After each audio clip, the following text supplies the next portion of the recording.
What up, what up, what up, sports fans all over the world? It's your boy, Mac the Giants fan. I'm with my guys, the four horsemen of YouTube, baby. I got my guy Zion Zenith, Adam Costas, NYG Jeffy T. This is the Premium Takes Podcast. Let's go!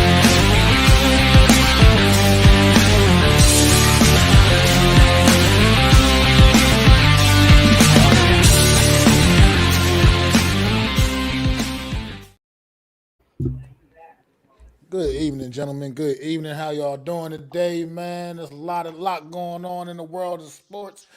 How you guys feeling today, man? Absolutely great. Thank you guys all for joining us today on another Sunday of Premium Takes. Apologies for not having a last week's episode, but you have two episodes. You have one right here on Friday. I'm sorry, one right here on Sunday, and then we do have Friday where we'll be previewing the WrestleMania. What number is it? 39, if I'm Yes. correct. But hopefully your guys' week been great, and thank you for joining us on another episode of Premium Takes. Let's get it. Appreciate all you guys coming Well, by here well, too. well, Thank gentlemen. you. I think we're gonna get this thing started off a little bit, man. Look, today I want to start off with a little bit of the NCAA tournament, man. We got to talk a little March Madness, kick this thing off, man. We had two great Elite Eight games today, man. Two great ones today in the Elite Eight, man. Going right, both of them going right down to the wire, man. And the Final Four is now all set. This tournament has been absolutely epic thus far, man. It's been a great tournament, compelling, lots of compelling games. No number one seeds in the Final Four this year. The highest seed in the Final Four is number four, UConn, coming out of the West region, I believe. The UConn Huskies, the top seed in the Final Four, and they are only a four seed. You got two number fives in Miami and San Diego State, and then you got the Cinderella story, the number nine Florida Atlantic, coming out of the East, I believe, East region, I believe. The Florida Atlantic came out of. It's just been actually absolutely sensational. It's been fun to watch. I think any one of these four teams can legitimately win this national title just based off of their performance throughout this tournament thus far. I wouldn't be shocked at with any of these teams coming out the winner. But right now, I guess we gotta say UConn may have the slight edge coming out the Big East. The big powerhouse conference. And they got the experience. They got that little bit of extra seasoning on them. You know what I mean? UConn is the only team out of these Final Four teams that has been to a. They've been to plenty of Final Fours and they've won a few titles on it. Miami, FAU, San Diego State. They've never been to a Final Four, man. This tournament also, as you see in the banner up here, the caption up here, none of the number one seeds even made it to the Elite Eight. That is the first time in the history of the NCAA tournament Wow. that no number one seed even made it to the Elite Eight. They were all gone by the end of the Sweet 16. And then now, like I said, the first time in 12 years since no number one seed has been in the Final Four, man. This tournament, like I said, absolutely awesome. It's the epitome of why I love it. It's the reason I love it. It's the reason it's my favorite sporting event every year. The thing I look most forward to in sports is March Madness, the NCAA tournament, because you'll never get parity like you get in this tournament each and every year, man. Guys, any thoughts on the tournament, man? I love it. I like to just go ahead and just use my time here to even. So I haven't been really following the tournament, so my knowledge ain't the best on it. But for you guys has been following the tournament, I'm gonna ask Mac and Jeff and Adam. You guys are more than welcome to answer. What I got from that is like you said right there on the screen. No number one seed makes it, and there seems to be a lot of underdogs. Now, from that group of underdogs, Mac, is there any team that you yourself want to see win the tournament in a whole? Well, I mean, since I don't have a dog in the race anyway, I personally, I'm an upset guy. I love the underdog. I love the underdog story, man. And right now, the biggest underdog left is Florida Atlantic, and I would love this next Monday night to see them cut down the Nets. You know what I mean? Over, I think it's in Houston, I believe, maybe is where the Final Four is. I would love to see them cutting down the Nets, man. Just why it'd be cool as shit to see number nine see win it all. I ain't never seen that happen ever. Not to see that low, not actually win. I've seen a couple like advance and make it there, but never actually win. So I would love to see FAU get the job done. But at the end of the day, none of these teams are really favored to be in the spot they're in right now. So honestly, it's just up for grabs, and I'm just looking excited for some great game, couple great games next Saturday night, and a great national championship game next Monday, man. I just think it's find it crazy that there's this. I don't think I've seen an NCAA tournament with this much diversity going on, where you just have not even a number one, not number two, and not even a number three seed make it to the Final Four. I don't remember any time during an NCAA tournament that's ever happened. And at this point, who's to say like a Florida Atlantic University doesn't go out there and win the NCAA tournament at this point? I mean, it's literally been upset city this entire tournament throughout. Who's to say an FAU can't go out there and win this tournament at this point? I mean, UConn might look like the They've heavy been playing some favorite. really good basketball. Yeah. I mean, at this point, why can't FAU win it? Why can't Miami win it? I mean, is there big? I don't think I remember. I know you're the biggest proponent when it comes to the NCAA tournament, Matt. Do you remember an NCAA tournament as open, wide open as this? And does this have a lot to do with the one seeds not being as strong, or with it being more parity in the entire NCAA tournament? Like, that's the question. Is the one seeds this weak, or is the entire tournament of 64 just that much stronger as a whole? I'm just curious how you feel, Mac. No, I just think it's not just the one seeds a week. The one seeds this year, they were deserving of those top spots in each region. I agree with all four of the one seeds. They belong where they belonged on that one line. However, it just this is why they call it March Madness, man. In these smaller schools, they don't get these opportunities on national TV very often. So they're coming in, they're hungry, and they go for it. They're going to give you their best shot, and they're not backing down. We saw what St. Peter's did a year ago. What St. Peter and other schools, they want to be the next St. Peter's. They want to go on those magical runs. And this year, FAU, they're not quite as low seed as like St. Peter's was last year, but they're still a Cinderella. So they were a 9 seed. 9 is the lower half of the bracket technically, and they still got through their region, man. That East region, they went out there and they balled out and they cut down the nets in the East region. They earned it, absolutely earned it. So I think it's also the fact that some of these smaller schools also they're a little more experienced than these big schools. You know, for what it's worth, the big schools might have the better raw talent, but they're like freshmen, sophomores. Where these smaller schools, their players are there for 4 years. Their guys are there for 4 years. They got seniors on those teams, guys that are experienced. They might not necessarily be the better athletes or better or just better basketball players in general, but they're experienced, and sometimes that can matter in tournament settings as well, man. Like I said, they get their opportunities and make the most of them. We had Princeton go to the Sweet 16 in this tournament, a 15 seed, and they advanced to the Sweet 16, and they lost a tough one against Creighton. It wasn't like they didn't go out there and get blown out on Friday night. They went out there and they went out swinging, and it took Creighton got them when it was all said and done, but. That's what makes this tournament beautiful, man. Just so pure, man. These guys go out there and you get the winner is truly the team that earned it. They are truly the national champion. They weren't just put in a spot. They had to earn it. You got to go out there. You got to get it done, man. And these teams, man, like I said, these four teams. This is the most interesting Final Four I've seen in some years, and I'll be happy. I'm happy with any of them winning, honestly, because none of them honestly were probably big, heavy favorites to be in this spot at all. It's like a revival of UConn. UConn. UConn in there. Yeah, you Yeah. got people with UConn in their Final Four. I'm sure you might have people with Miami in their Final Four, but I'm pretty sure you didn't have too many people with FAU or San Diego State in their Final Four. I'm sorry. You just show me those brackets of the people who had FAU and San Diego State in their Final Fours. I would like to see those brackets. You know what I mean? Outside of San the Diego State alums was a that go 5 there, seed. It's right? not like Yeah. it's not like they were weak or they're a bad team, but they were a 5 seed. But I'm still, they don't have that kind of a reputation, and I'm sure not too many people expected to see them advancing to the Final Four. But this has Watch just that been be a your great. Like I said, this championship game tournament too. has been great. Watch that be your championship game. But FAU versus San Diego State. If you had that one, my God. If you had that as your no, championship you game. definitely nobody's definitely didn't have that. But FAU actually is playing San Diego State next Saturday in the Okay. Final Four game, so they can't both go to the national championship game. One of them's losing next Saturday night.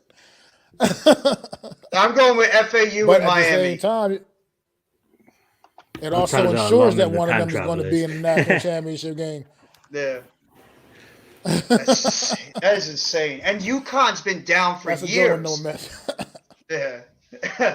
UConn's been Absolutely, down for UConn is. years too. They're good. I mean, UConn was able to take advantage of a very weak Villanova team this year in the Big East, man, and get back to the top of that mountain a little bit. They didn't win the Big East, but at the same time, with a school like It Villanova doesn't falling matter off the now. way they did this year, it opened up some doors. Exactly. It Hell of a doesn't job by matter now. Danny Hurley over there with UConn. Pretty much reviving that program after the Jim Calhoun era. Well, UConn's, Absolutely. like we said, we were talking about it before. Max said it best. People know certain teams, they probably didn't have this play out, right? You don't always think about these teams. I mean, UConn, you do. UConn's been an organization in college that's been a very big powerhouse, both the girls and men's teams. Not as much with the men's recently, but they do have a good program, right? Miami, whether you like them or not, the name Miami, the U. They're a big time school. The other two schools, like this guy says, I'm sure San Diego State alumni or student fan base have these guys in the Final Four, right? Somebody, but I don't think they had all these teams, and so I just think it's kind of interesting to see how this is played out. One, how it's played out, but two, the emotion that these fan bases follow, right? Because you don't have, we were talking about like the NBA playoffs is 7 games. You don't have that, right? So you can't have these teams like Florida Atlantic. They played a great game against the team that they beat to advance, right? So if they have to play them again 3 more times, do they win? Maybe not, but they got their one shot. So I think the NCAA tournament's a great atmosphere, environment, and this is what makes it so great to watch March Madness. The women's Absolutely, tournament's man. probably been very good It's too. it's just so compelling, man. This tournament is just like I said, especially this year in particular. This tournament's just been great, man. So much great basketball has been played over the course of the last couple of weeks by these young men out here laying it all on the line, man. And this is the Final Four we get, man. UConn, FAU, Florida Atlantic. It just sounds FAU in the Final Four, man. That is just nuts, man, to think about. But San FAU Diego national State and the champions. University of Miami. And it's a possibility. They got a legitimate not? shot. They Why knock not? off San Diego I'm State giving them a shot. I on think Saturday. every one of those teams got a shot. Listen, they're playing. They made it to the dance. You're here. You got to believe that you can take it. There's no time to be happy about being here. Go win it. And that should be their mindset. And hopefully, maybe the San Diego State team takes them a little lightly, but they are also a team that doesn't normally get this far in the NCAA tournament. I think it'll be a good contest to watch next week. Absolutely.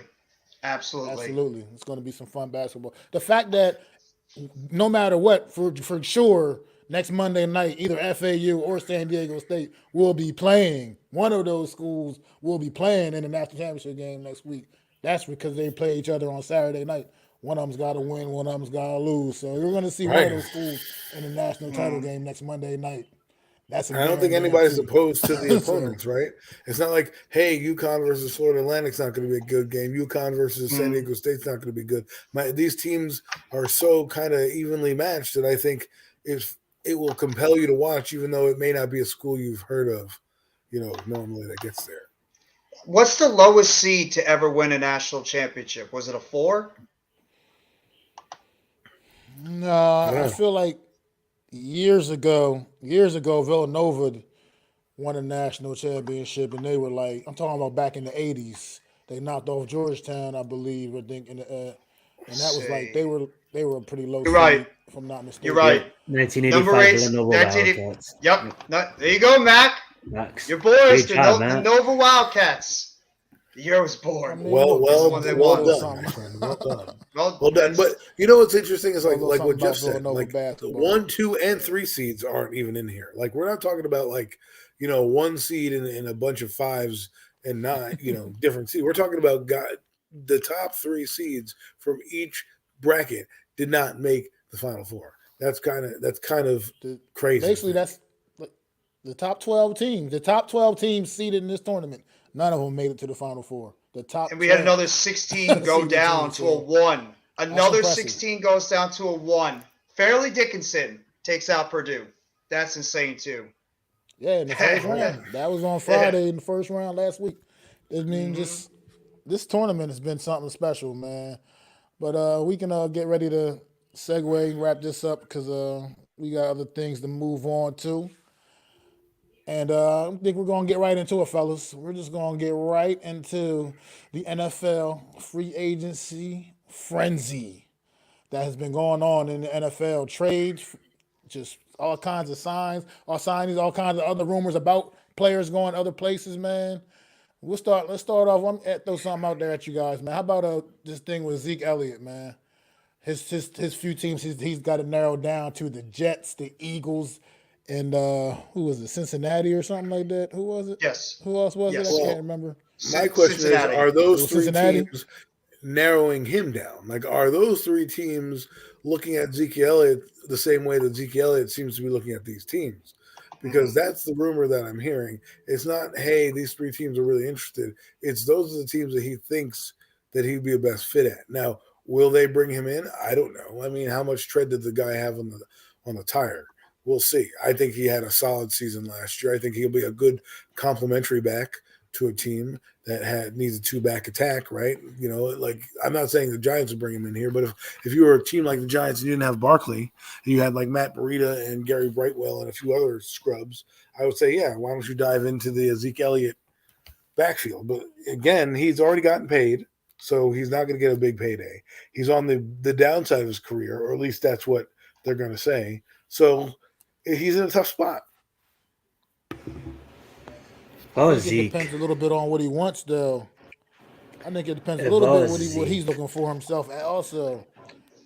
Because you got the Jets and the Bengals, where there's no way Zeke's just a depth piece there. He's just a depth piece there for sure.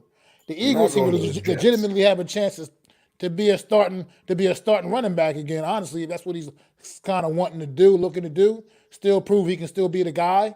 He has a better chance in Philly, honestly, of actually winning the starting job, being the number 1 running back.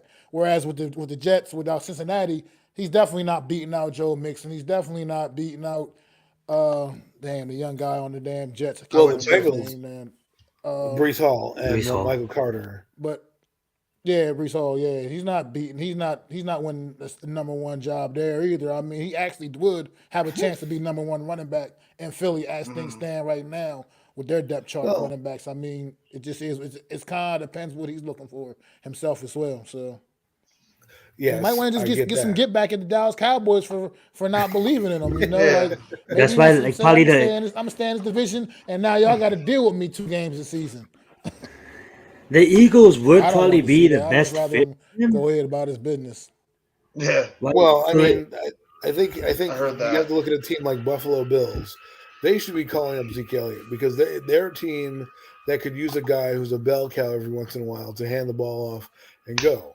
The fact that they're not, we don't know if they're interested. Again, these are teams that he thinks that he's a fit for. It's not like the Jets have said, hey, let's inquire about Zeke Elliott. The Bengals, I think that would be another good move because he could be a secondary back. He wouldn't have to be Hey, a Chad. starter. He could be Joe Mixon's backup. all right, so if I was Zeke, like the Eagles would probably be the best fit for him because, like what Mac was saying, you can be the obviously the starting running back on that team. I don't know what they're doing about Miles Sanders, but that being said, I mean, like, are you opposed of going to like someone like I know the XFL is in full swing right now, but someone like the USFL? Like, hear me out. You go to the USFL, you show these teams that you still have it, right? And obviously it's against lesser competition. But the thing is, it's like if you're the Jets, if you're the Eagles, if you're the Bengals, like, do you even need Zeke at this point? I'm not trying to be disrespectful towards Zeke. We just talked about it 2 weeks ago about the NFL being the way they feel about running backs. And as a guy of Zeke's stature, with the numbers that he did put up, and he was Dallas's back before Pollard got some snaps and showed that he can be the back. You know what I'm saying? Like, wouldn't you want to show more than 3 teams that you're capable of still carrying the load? You know what I'm saying? And still being that main back, because teams are looking at you like, okay, we have a back and you can come and carry some of the load. Whereas Zeke, I think in his mind, he wants to be that main back. You know what I'm saying? I don't even think if he goes to the Eagles doesn't want the main back system. They're running back by committee. I don't even think he becomes the main back in Philadelphia. The only reason why he would go to Philadelphia is like what Max said, to get revenge on the Cowboys. So if I was Zeke's agent, if I was advising Zeke, I mean, like, the NFL is great, is the premier league. Don't get me wrong, but you can go break the bank with the USFL and arguably become the best player signing in day one. You know what I'm saying? And still make football season. That's what he wants to do. I mean, Well, I mean, what I'm saying with him with the Eagles. Go ahead, Jeff. Finish. Go ahead. no, go ahead, Mac. Go ahead. Now I was just saying with him with the Eagles. My thing is that's out of those 3 choices. If those are his 3 choices of teams that he want to go to, and I don't know what kind of contact he's had with them. Like Adam said, I don't know if these teams are as interested in him as he is in them. Who knows? I have no idea. I don't care about Ezekiel Elliott and his future. As long as I know he's not going to be a New York Giant, and that's all that matters to me, as far as I'm concerned. But Facts. No, if he Nowhere near our locker room. if he goes to the Eagles, you know what I mean. That's his best chance of being number 1 on the depth chart. That's all I'm saying. I mean, he has a better chance. That's being true. number 1 And on their for depth me, chart than I agree. That's either his one of best the other fit. 2 teams. I actually disagree. I think his best chance is going to be number 1 is in Cincinnati, because I think Cincinnati is going to be getting rid of Joe Mixon. It's just not sounding good, the relationship over there with Cincinnati between Mixon and the Bengals, because he's looking for another payday, and it sounds like that they wanted to take a pay cut, and he's not willing to do it. So there's been a lot of rumors about Mixon potentially getting cut, and if he wants to be a bell cow guy, the Bengals will be that team, because remember, the Eagles got Kenneth Gainwell, who they want to try to get a better look at him after drafting him out of Memphis a couple of years ago, and they got Boston Scott back. So I think that Cincinnati's got a wide open running back field when it looks like Mixon's probably not going to be there. While the Jets, they brought back Ty Johnson, and they re-signed Zonovan Knight. They still have Michael Carter on that team, and then of course you got Breece Hall. So the Jets would make the least amount of sense unless they think that Zeke would still have something left in the tank as like a bruising running back up the middle to complement what they're doing with Breece Hall. I think it doesn't make sense, but I think out of all the teams, the Bengals might actually make the most sense because of the situation going on with Joe Mixon. I don't know if Joe Mixon's going to be on this team by the time we get to the NFL draft, because that's when we start seeing players get traded or even players get cut around that time. And maybe they look at a guy like Zeke Elliott to be a complimentary guy, because they lost P. Ryan too. I believe P. Ryan went to, I think, Washington or something, because he left the team at this offseason. So they're looking for a pretty much a starting running back. So what's going on at Buffalo and their situation? Are they just looking at? I think they want to give it to Cook. I think they want to let Cook get an opportunity. Cook? They want to get James Cook an opportunity to That's really. The guy they drafted last season, so might as well Yeah. give him the share load. Yeah, makes sense. Okay. By the way, Cincinnati. happy birthday to you, Chad. And if that's true about what you're saying, Jacoby, then I'm excited for tomorrow night. And just so you guys know, like Zion said it earlier in the show, we are going to be doing a WrestleMania preview show at 10:30 on Friday night, or 10:15 on Friday night. So just be on the lookout for that, guys. We'll be breaking every match down. Every match on both nights, we'll be just giving our in-depth take previews, how we feel the matches are going to go down, just breaking them all down. Totally all about WrestleMania 39, Friday night special, premium takes edition. Absolutely. So we did. I don't know if Adam wanted to say anything on the Zeke thing, but we did have a lot of sign-ins to the New York Giants in the past 2 weeks that we haven't been on. And is there any signing that really stood out to you guys that really got you guys excited? Because I know that we have Darren Waller now, and he brings a big opportunities for this offense. But the signing that, obviously, don't get me wrong, that was a trade. The signing that got me the most excited about is Bobby, man. I just love this kid's spirit, and I just think he's on. Every year he's elevating. He had over 100 tackles last year, over 100 tackles the year before that, and I just think our position and that middle of the field, we needed someone with his caliber of tackling, with his caliber of play. He can drop back in coverage, but also he can play the one. He's just a good fit for. He kind of reminds me of when we went out there and we grabbed Blake Martinez, and he's as much as some of us wanted Tremaine Edmonds, I just think that Bobby O was one.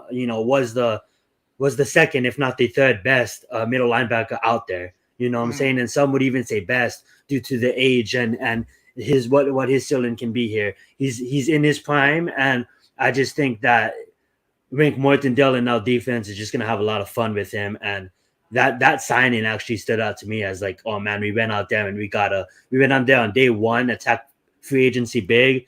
And I know there's been talks about us, about acquiring a trade for Hopkins and obviously there's the OBJ talks and stuff.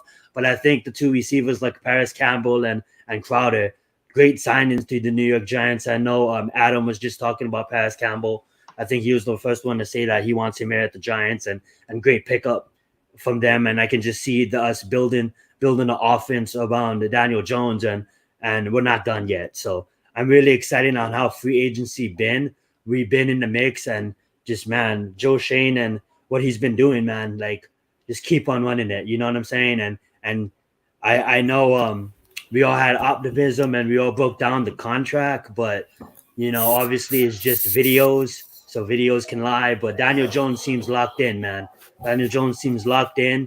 The guy's paid, and let's go out there and let's have ourselves a good season. So I just wanted to get your guys' thoughts on all the sign-ins, if there's any sign-ins that kind of stood out to you that the New York Giants acquired.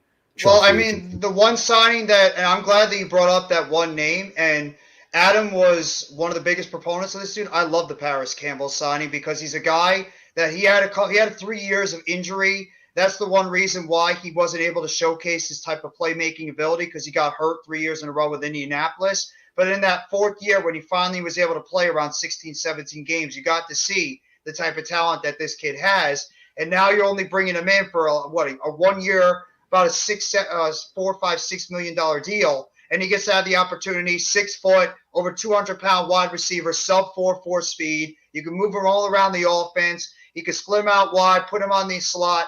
He's pretty much a guy that has good yards after catch ability as well. He could be an explosive playmaker in this offense, and it's pretty much a low risk, high reward deal. I like the Crowder deal more, but I think the main reason they brought in Crowder is for multiple reasons. I believe because of the fact he has some ability to be a returner. So I think that's one of the reasons why they did bring him in. Also another low risk, high reward deal. And also the fact we don't know the injury news when it's going on with Wan'Dale Robinson and Sterling Shepard. It seems like both of them might start the season on IR, so you can insert somebody like Crowder right into that wide receiver mix. I even like the Jeff Smith signing because that's another guy you could throw out there as a good special teams player. So I like the wide receiver signings. I'm even a big fan of that cornerback that we got, Amani Oruwariye. I think he could be an underrated signing as well because he has played pretty well. I believe he has 6 interceptions in his first few years with Detroit. He had a down year last year, but he is only 27 years old. He does have that Wink Martindale type size you want to have at the outside cornerback position,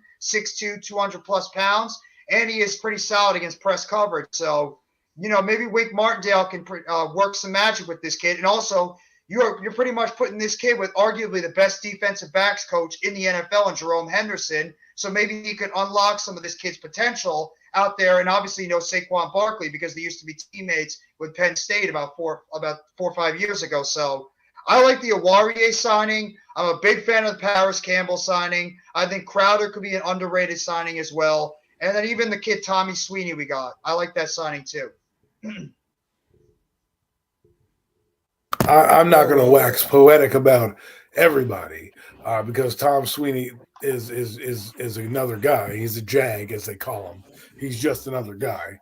He's a blocking tight end. So We'll see what he does. I don't know if he takes a spot or not. We'll see. I think that third, maybe fourth I spot don't know. I goes to a seriously doubt rookie. it. I seriously Yes, doubt it. I think he's going. Mac and I agree. I don't think He's a this guy camp is brought body. in as a He's a camp camp body. body. Thank you. I'm not saying don't be optimistic about this player. I'm just saying to me there are certain I think guys. he's camp He body could always too. come in and impress and make the roster, but Yeah. Listen, I don't think so. I think Well, he because yeah, you I'm got just saying Darren, he is a camp you body. got That makes Waller on the team, you have Bellinger on the team, you have Lawrence Bellinger, Cager, those I'm are sure, guaranteed spots right there. That's one Those too. are two Right. guaranteed types And- right there. and so Guaranteed. then you're fighting with Lawrence Cager and possibly a draft pick if they bring in a draft pick, right? Which we do. Mhm. And actually, I think somewhat that- Cage deserves, obviously, let's see how he comes back in camp. We'll tackle that Not when to that mention, gets where's there. the But dude, Cage, the man, dude he's Myriad, gonna or be whatever on his the name team. is. He's still on the roster too, isn't he?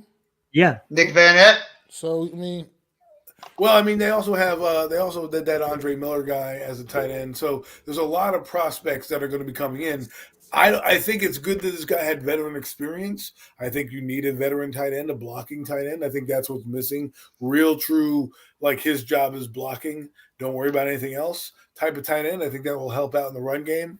The Paris Campbell thing. Thank you guys for acknowledging that. I don't want to sound like Roman Reigns or anything like that, but I noticed Paris Campbell in November and December, and I remember having a conversation. I think it was with Buko, my friend. If y'all don't know who he is, just a friend of mine. And I go, "Yo, man, what about this Paris Campbell?" And he's like, "He's going to be a free agent." I'm like, interesting. So the brain started churning. It looked up Paris Campbell. I'm like, "Yo, this guy is 6 foot, 200 pounds. He runs everything that you need. He can blow the top off of defense. He's going to be what Kadarius Toney was going to be to this offense if Kadarius Toney was not injured. He's going to run those patterns. He's got the running back type ability more so than Wando Robinson. Don't get me wrong. Wando Robinson is going to do gadget plays as well, but I would focus him more on the slot. Let him do the little Wes Welker type routes. He's got size too, Adam. He's bigger Full receiver season. than those guys. Right. And Paris Campbell's a little bit, he's built like Kadarius Toney, who was 5'11", 6 foot, 200 pounds. And what did they like to do? They like to run the jet sweeps. They like to run them deep. Well, the good thing about Paris Campbell that Kadarius Toney didn't have is he has an extra afterburner that Kadarius Toney didn't have. He can stretch the defense. So I look for him. He had a solid year last year with a crappy quarterback on a crappy team, with him being the number 2 or number 3 option behind Mike Evans. I mean, not Mike Evans, excuse me, the Pittman kid, right? And so for me, I think what's the worst that can happen with this guy? You bring him in, he does well, good. He's part of your receiving core. He doesn't, you don't lose any sleep. But I think it's one of those moves that I'm more excited than Richie James because this guy was drafted in the second round. He comes from a big school in Ohio State. He has big game experience. It's not like he hasn't produced. He's been injured. So that's been his main proponent. So let's see if he can be healthy. He played a full 17. Again, ifs and buts or candies nuts every day be Christmas. But it seems like the injured guys haven't gotten injured. So we'll see. Like Darren Waller. I like the Waller trade, but let's be honest. He's not going to be here long term, and he's an injury-prone guy. So I worry about him a little bit.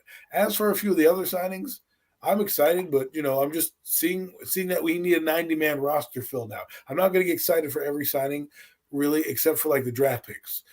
Those kind of guys that they scout, the guys they bring in as UDFAs. Why am I more excited about a UDFA than some random scrub that they brought in from the street? Because UDFA means they've scouted him, means they've done a lot more homework, means they've really reached out to that player to try to bring him on. And I want to see those guys excel because those are the guys that are going to be the core of your team eventually, right? So we'll see. I mean, I'm excited about the middle linebacker position. I wonder what they're going to do in the draft. If that kid from Clemson's down the second round, they're probably going to gobble that kid up, right? And let him learn behind Jared Davis.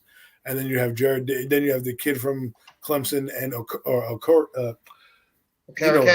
Okereke next to each other. I think you would have a good tandem for the next few years going forward. The guy that I think is most underrated signing is Roches Nunez, right? I'm glad you brought him up, yeah. Because I like his first energy. Belizean-born NFL player. he has a motor. I mean, he's not going to get you 100 tackles a year. He's probably going to get you about 25 tackles a year, maybe a sack or two. But he's not going to be like Jelly Ellis, who did nothing on the field. He's going to give you a little bit of push and pop for those things. And I think the Giants are facing a lot of good offenses next year. You know, the Bills, the Jets, the Miami Dolphins. You know, a lot of these teams have good. Not to mention the teams in our own division, right?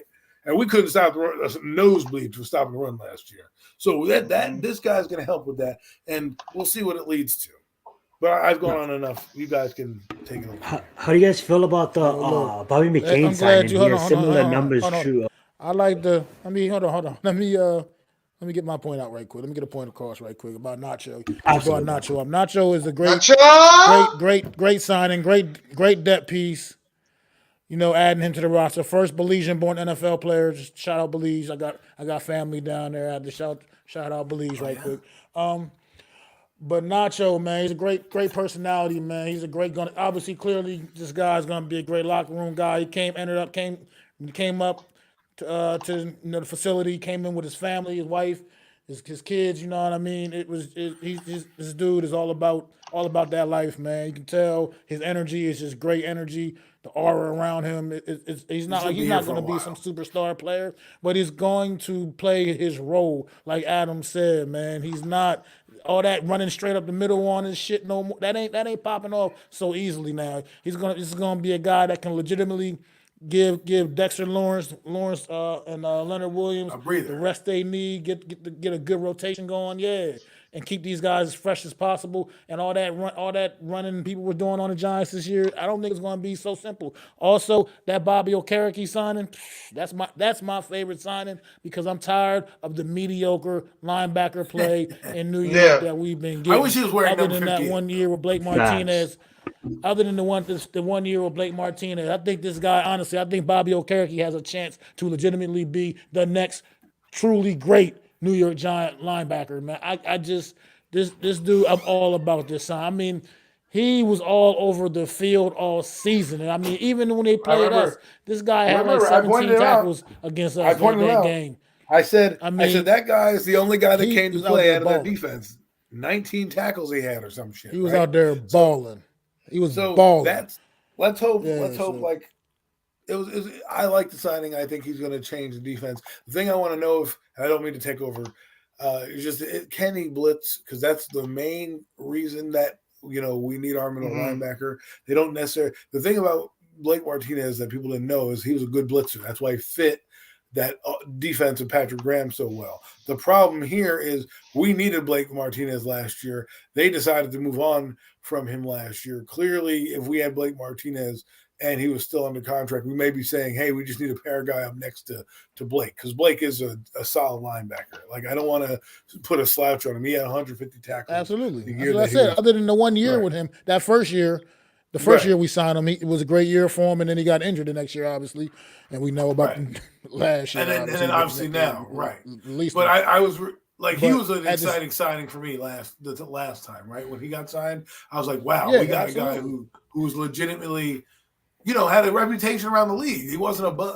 I shouldn't say bum, but he wasn't a scrub. Like, I like Jared Davis. I was excited we got him, but he's not lived up to the potential that we thought he was going to live up to, right? And I think too, I think Bobby McCain is an underrated signing too that we picked up in the secondary. Yeah, I was gonna bring up his Julian Love. He's been an underrated signing too. That kid actually had a pretty good season.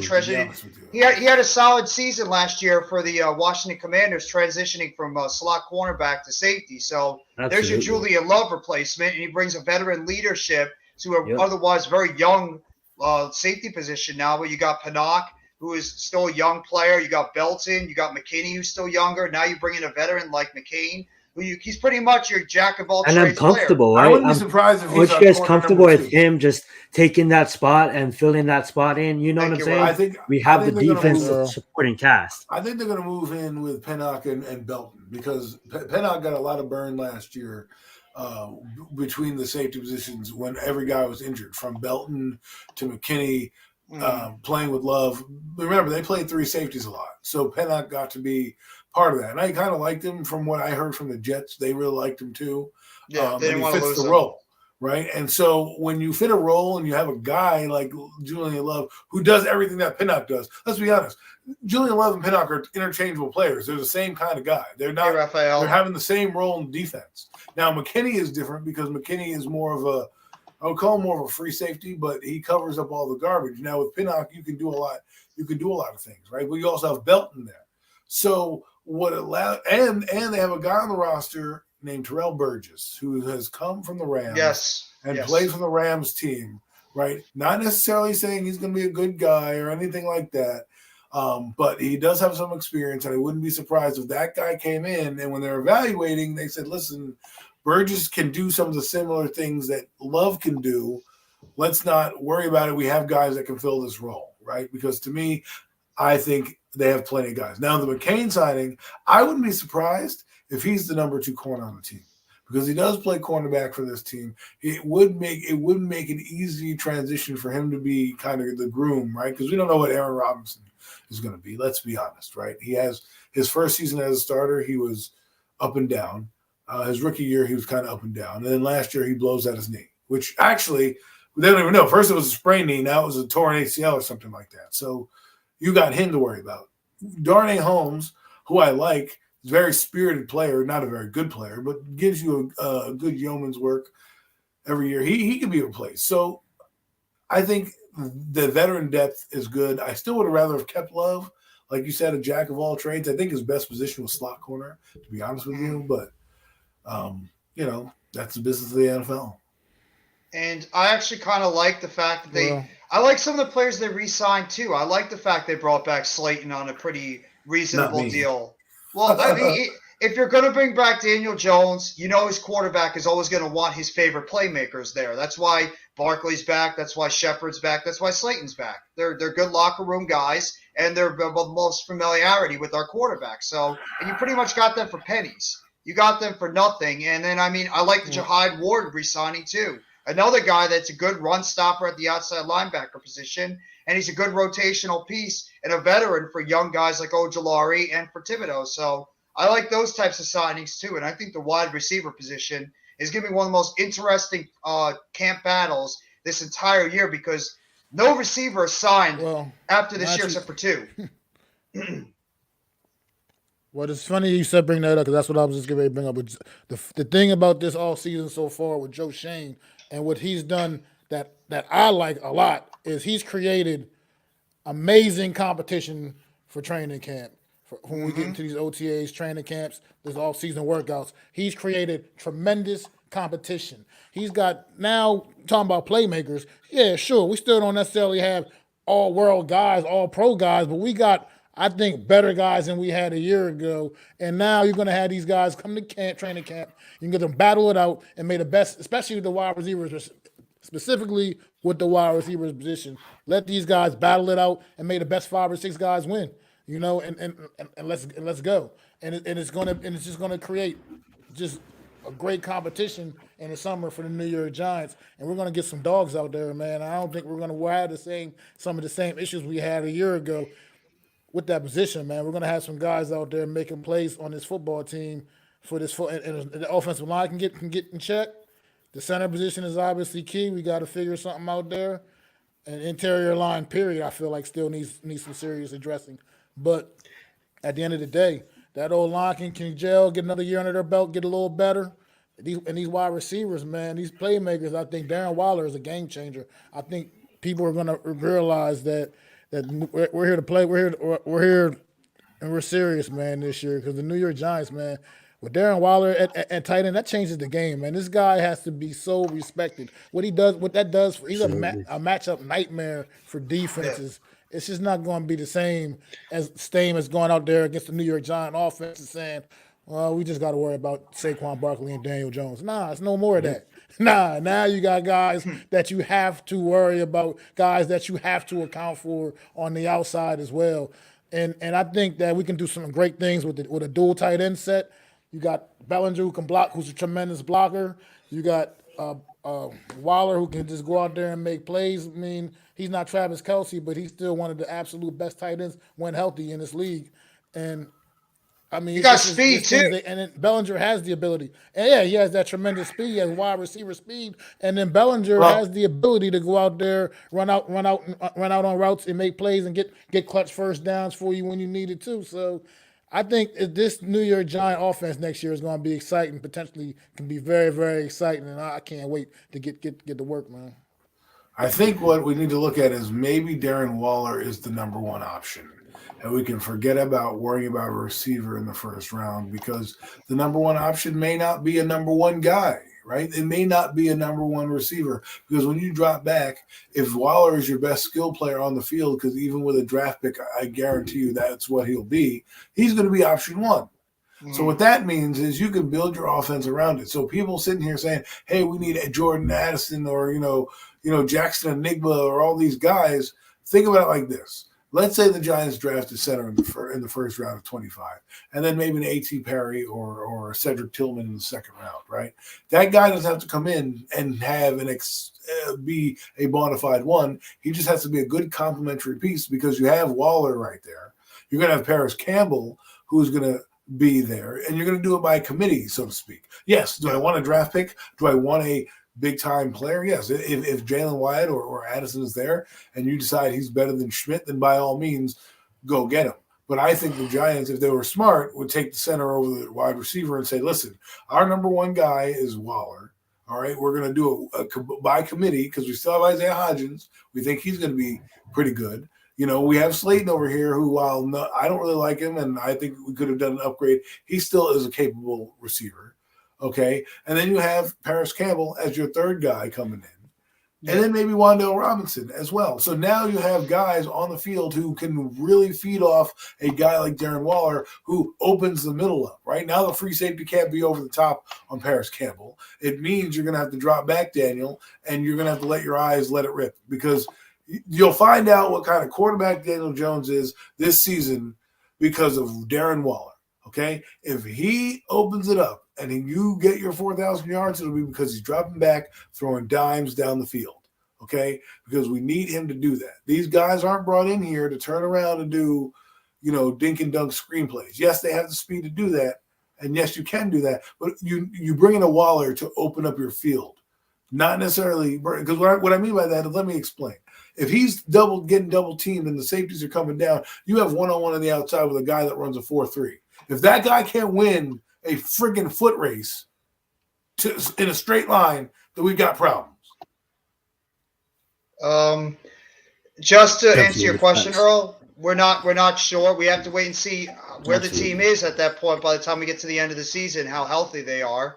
And, I think our offense is being modeled exactly what the Kansas City Chiefs are doing. Kansas City Chiefs didn't really have a number one receiver last year. They pretty much went wide receiver by committee, and then they had the big-time tight end in Travis Kelce. And Kelce was so dynamic over the field, in the middle of the field, split out wide, that he was able to command so much attention, which opened it up for guys like Marquez Valdez-Scantling. And guess what they have on the outside, Jeff? And that's Tyreek Hill. He runs a 4.29. So all of a sudden you have Travis Kelce taking the safety. That's all that they would do. It's a pitch and catch. You're building the same kind of offense in Kansas City as you are here, just with lesser known players, right?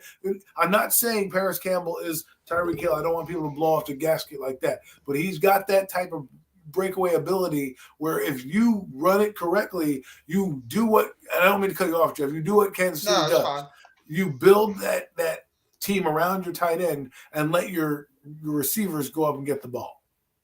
And you got two guys you can throw on the outside, and both Slayton and Campbell that have 4.3 speed. You could have Waller command so much attention in the middle of the field. You could send two go routes on opposite sides, and you could just bomb the ball down the field. And Slayton has shown abilities to be able to beat coverage one-on-one. It's just you have to hope he holds on to the ball. And then Campbell's another deep threat. So you have that advantage right there. And what the Giants did this year compared to last year is they pretty much kept their best receivers overall, injuries or not, from last year, and they added on more speed and youth to this team. And Crowder could be an underrated playmaker on this team too. I mean, he's a guy that could be interchangeable in the offense as well, and he brings you something we haven't had in our offense that can help out at the beginning of our offensive drives, and that's special teams returning. Crowder can be an upgrade when it comes to that than Richie James. And he's a good slot guy too.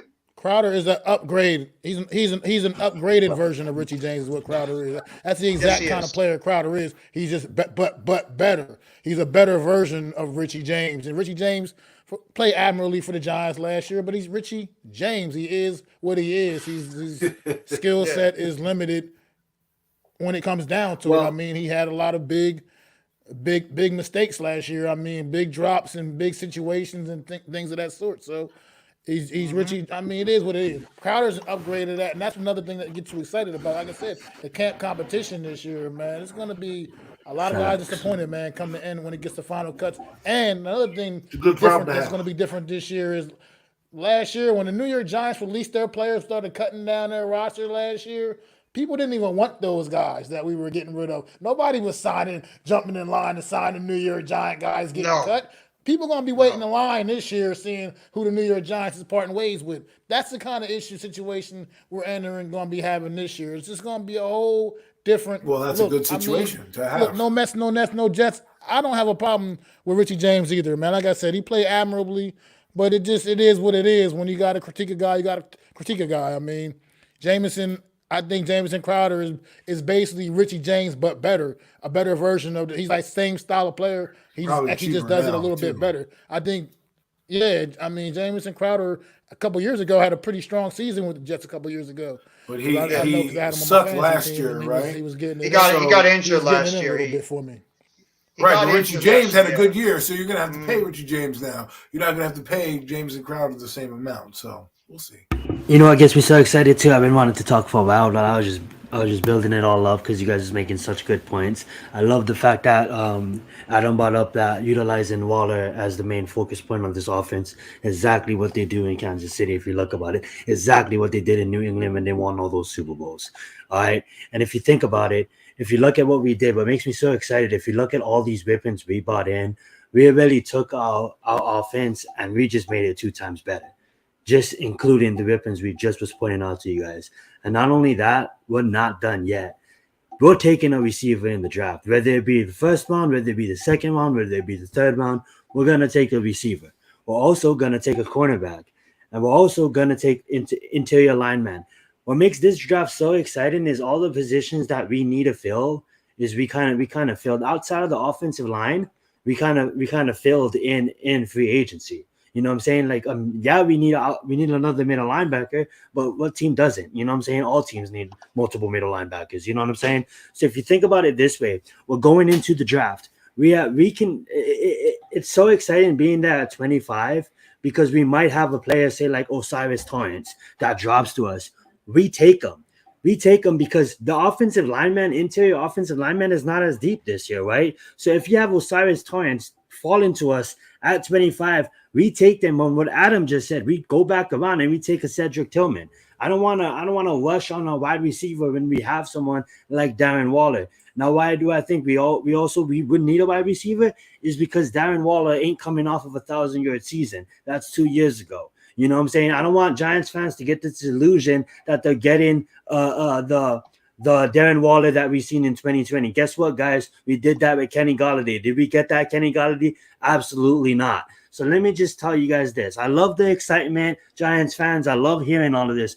But we can't depend on Darren Waller to immediately come back and be that guy. But what Adam was saying, what we can depend on is we can depend on him coming back and immediately demanding attention. So teams can't stack the box against Berkeley. That now opens up the one game. And we have burners on the outside. So that demands attention. And that's why I think that Darren Waller is so great for the 3rd round pick. And then to top off his ceiling, if he does come back to that 2019, that 2020 Darren Waller, then we really have something cooking here. With Isaiah Hodgins, that's still young. All of our receivers on roster is under the age of 26. And Sterling Shepard, I don't count as a receiver. He's kind of like just a coach on roster. Sorry, Jeff. But you know what I'm saying? Even him, and he's fully healthy. You know, our receiving core is by committee, and we can kind of see the culture getting grown, the people that they're bringing in.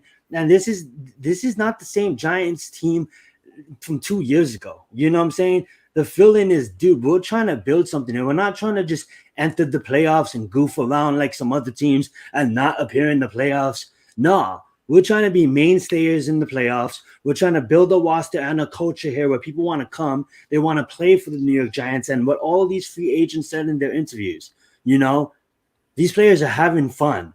I don't know if you guys got a chance to watch it. It's been out for about 2 weeks now. Go watch that episode 1 of the recap, Giants fans. You can see Daniel Jones. You can see Brian Daboll like calling his players and having real like a relationship with his players outside of the world of football. And that's what I think makes this team so great that they're building here. The culture of the New York Giants is building here. You see it in the videos of homie walking into the building, like Max said, with his family, seeing the excitement. See, even the audio clip saying, man, this is different. This is different because players are knowing when they're coming to a New York Giants. This is not like any other club. This club been around since 1926, and this is a 5-star organization. And now we have the people in here that can actually run it like a 5-star organization and not like a class Motel 6. I'm not trying to diss Motel 6, but actually run it like a high-end resort that it's supposed to be run by, not no Joe Judges of the world, the Ben McAdoo's of the world. I'm super excited. And that's why the New York Giants became my team after Michael Vick went to jail, and thank you that we're actually in a position where we're not done yet, guys. We're not done. Because guess what? We have a lot of draft picks, and it's going to be fun breaking it down when we take them. I'll let you guys continue. It's pretty much just all these signings that we made, a lot of them, low risk, high reward. You saw what the coaching staff did with lesser talent last year. They turned that team into a 9-7-1 team, and they had them go all the way to the divisional round against a Philadelphia team that was just flat out more talented.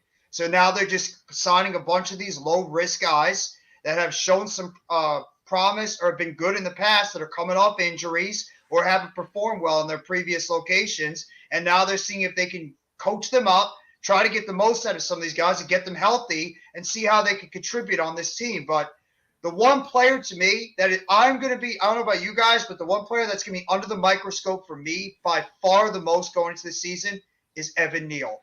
Because I think he's so critical to what the success is going to be of that offense. Because we've seen it before. How many times have we had a lot of playmakers, but the offensive line was so garbage at one or two positions that it wrecked our season? Right tackle, Nate Solder, that was a disastrous signing. And then when he removed the right tackle, it killed us even more. Same thing with Eric Flowers. Evan Neal is coming off a disastrous season last year where he did not play well and he came off injury. He has got to come into this year a lot better overall, and he's got to be a stable player at that right tackle position because we can't have that worry that he's not going to be able to hold up at right tackle, and you have Daniel Jones running for his life coming off that outside because teams know that he struggled against speed rushers off the outside. So Evan Neal is to one of the major keys coming into this 2023 season. He has got to step up his play going into his second season to solidify that right tackle position and not make us think, oh, crap, do we have to move this kid into guard and do we have to get ourselves another right tackle? So I had to bring that. That's the kid that might have – that's the biggest key of this team next year. I don't know. I wouldn't take it as far as to say that he had a disastrous season because Evan Neal last year was a very competent run blocker. You know what I mean? That's still also part of what he's there to do. So he was actually pretty good in that department. Obviously, we do know his pass blocking has to improve by a whole lot. But at the same time, I gotta chalk it up right now until I gotta I'm not gonna get on this kid's bad side, and I don't want to put him under a microscope because last year he was a rookie. He was injured most of the season, pretty banged up most of the season. So at the end of the day, I'm not prepared to put him under that microscope quite yet. I don't think his play was so poor that I need to say, okay, we got to keep we do got to make sure he can handle the position. We got to make sure he can handle his pass blocking assignments. Like you said, he had all kinds of trouble with speed rushers.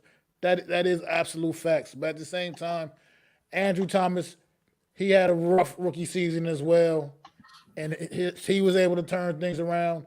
I got to give Evan Neal that same kind of opportunity, man. Got to see what this kid can do before I start just saying, like, I got to put him under this microscope because I respect your opinion, Jeff, but I just think he still did half of his job pretty damn well. He did half of his job, Mac, but as a rookie. I do agree with you. He is a rookie. We can't really. We have to give him some time to develop. He is, for me, he's closer to becoming a bust than meaning he's still in what we want him to be. But he is a rookie. I can't be on that kid. But what I do see is Andrew Thomas at least showed the signs of him handling how to block. You know, it's kind of like, come on, bro. Like, I know you're a rookie, bro, but at least Andrew Thomas. That's what I'm saying. showed When the you say that, signs, no, he struggled. Like I said, he struggled with the pass blocking, but he didn't Yeah. struggle in the run game. I mean, Yeah, he was absolutely. definitely a big reason Saquon and big reason Saquon Barkley was able to. And we kind of can't bounce take that back away this from year him. as well. Absolutely. No, he was good in the so run we game. I can't- agree. You cannot, Absolutely. you cannot ignore that. Act like as if that just means nothing because we're looking at the fact how badly he was getting beaten by edge rushers coming on. And yes, like I said, That's true. I'm That's concerned. true. that I'm he has concerned to with the work hard. interior He has to.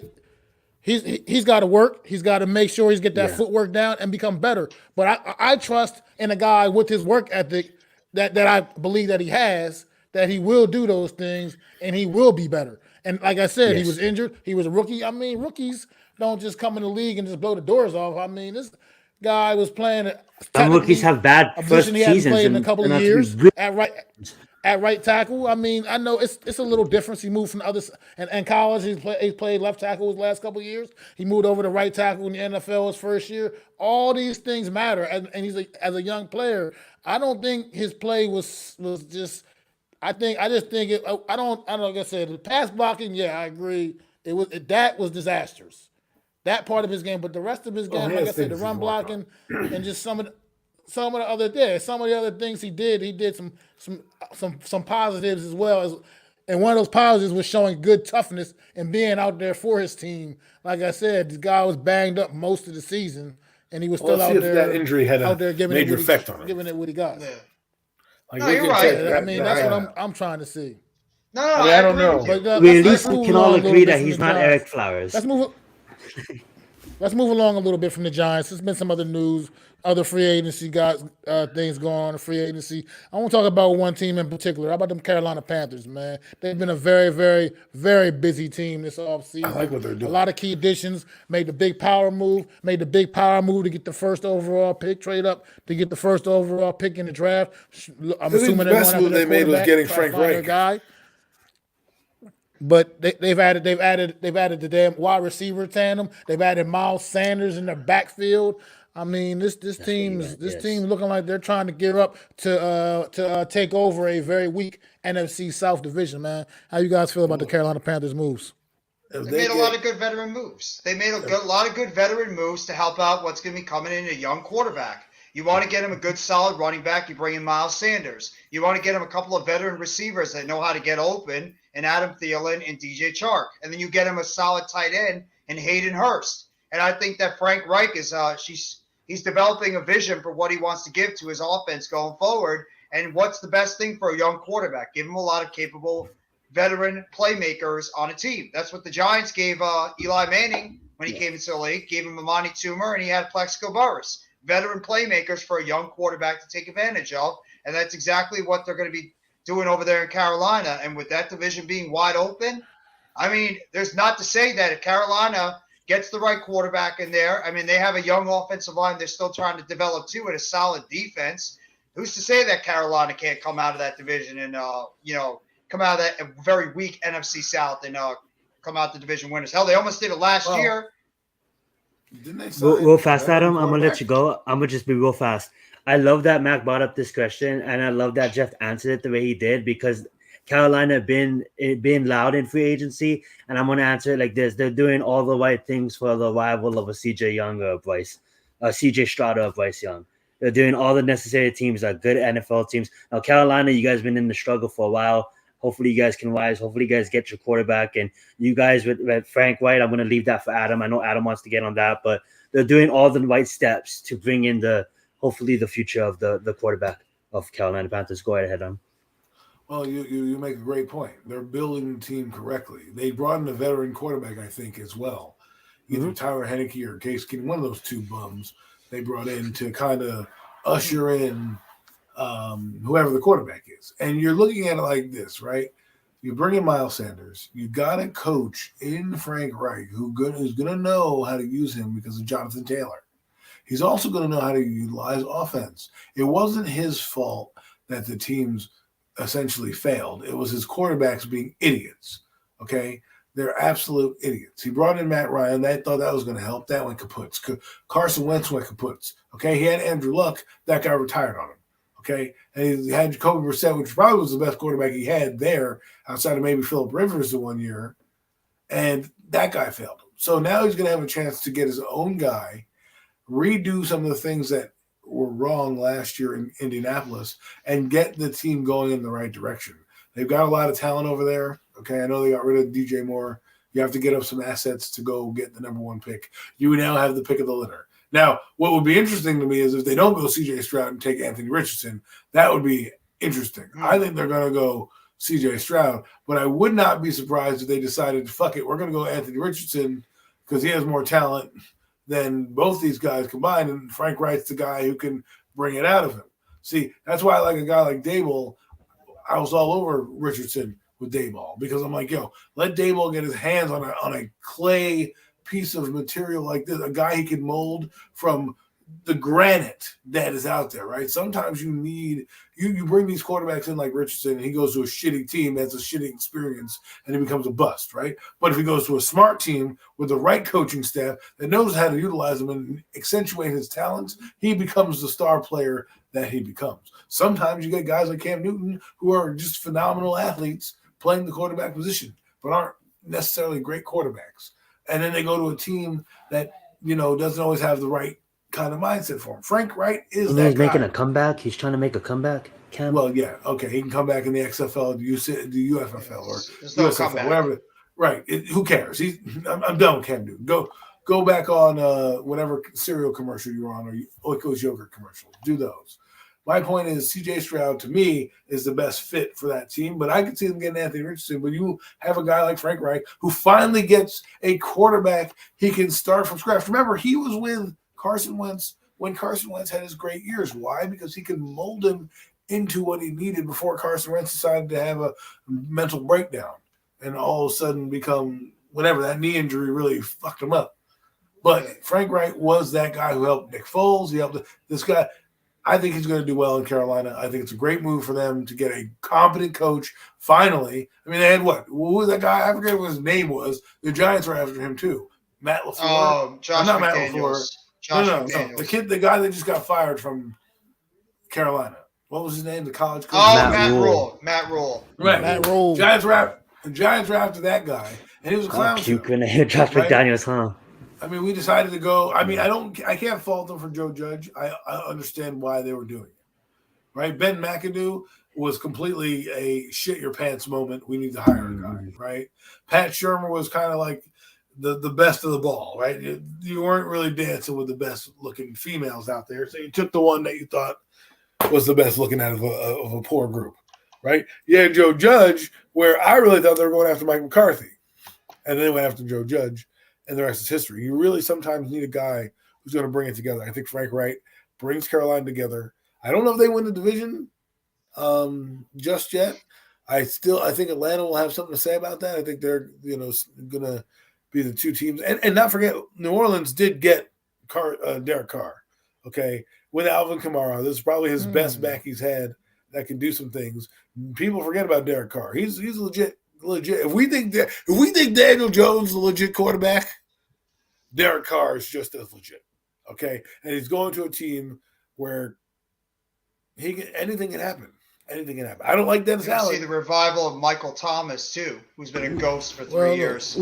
Well, to Stay follow in the your point NFC real South for a fast, minute and go elsewhere in the NFC South. Go ahead, Zion. I'm just gonna say this because I know let's talk Mac to make Adam's point more realistic. Look what homie just did this past season with the Jacksonville Jaguars. He took over a clusterfuck situation. Doug Peterson, yeah. Doug Peterson is the same. That to make Adam's point right there. Frank Wright did that with the what I'm Colts saying? too. It just fell apart. It fell apart because he didn't have a legit quarterback. He had to piecemeal. But it's bringing in a coach and fixing the organization. Go ahead, Mac. No, I was going to say let's stay in the NFC South for a minute and let's talk about another quarterback that's signed in the NFC South. The Tampa Bay Buccaneers, man, guy we all know and love, former number one draft pick Baker Mayfield. Oh, Any yeah, I love chance? Baker. Any chance? Do you guys see any chance of Baker Mayfield getting his career back on track down in Tampa Bay? He's got a couple good weapons down there to toss the ball around. I hate to to. say it, yes. Any say chance yes. of this guy getting his career back on track? Here's I'll why go- here's why You I can go. think it's going to be a wild card, because we haven't seen him play with a receiver this caliber in a while. I mean, yeah, he had Odell Beckham Jr., but there was a lot of turmoil going there.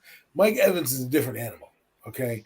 And they got a lot of pieces down there that can really help him out. And he doesn't really need to do much, right? He just needs to be competent. And we know that he can be.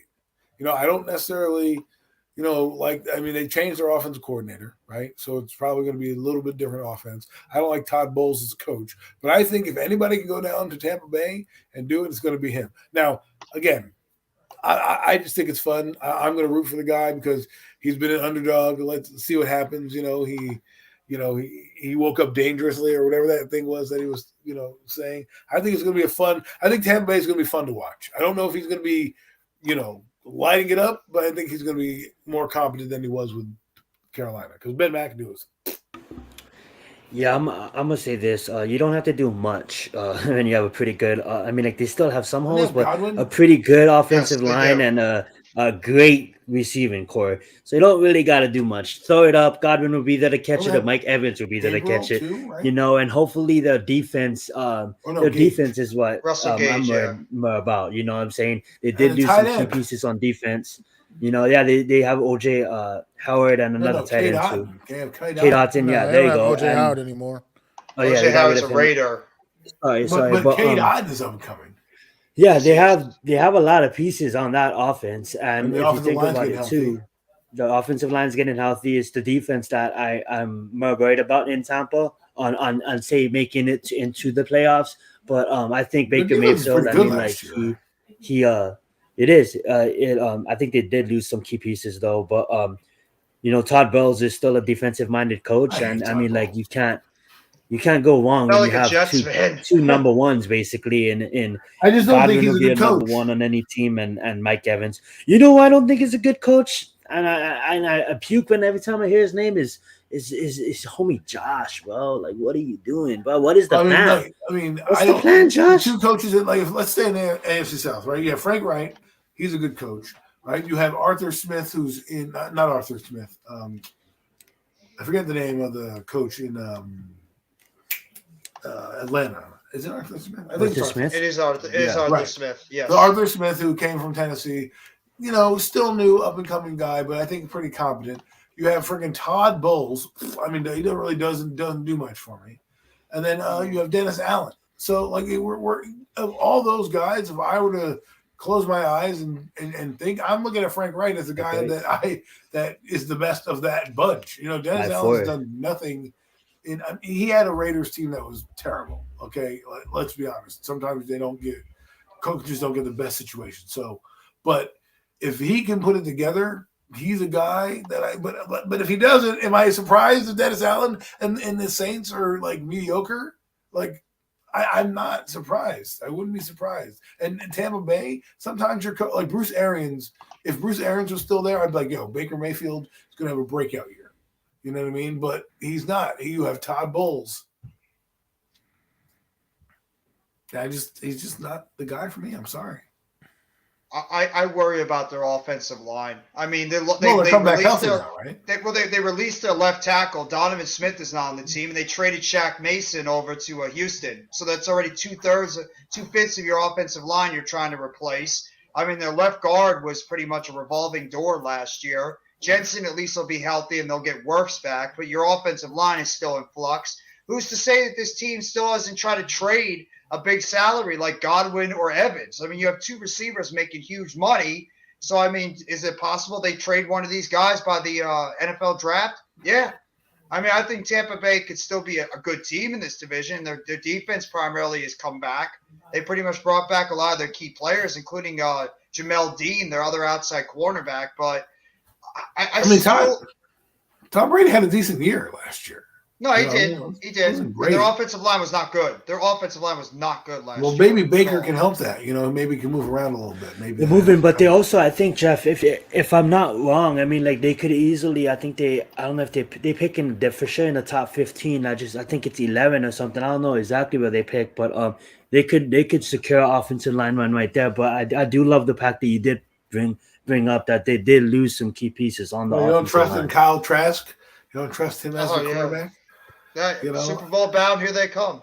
I mean, you know what? The Tampa Bay is an interesting anomaly. It was a great question that was brought up about Baker Mayfield because anything can happen down there with him. He could be lightning in a bottle, and they end up being 8-8 and getting to the playoffs, and or he could be a complete cluster. You know what? And which could be, and they start to say, "Screw it, we're going to tank for Caleb Williams," and they'll move on from there.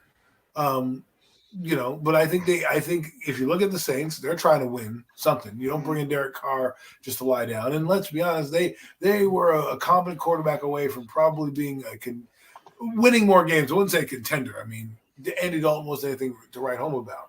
Derek Carr gives you a little bit more juice in that position. You still have Alvin Kamara, right? I know they got. I like the receiving core a lot too. The receiving core is very underrated. Yes. The offensive line is. I'm sure they're going to make some upgrades there.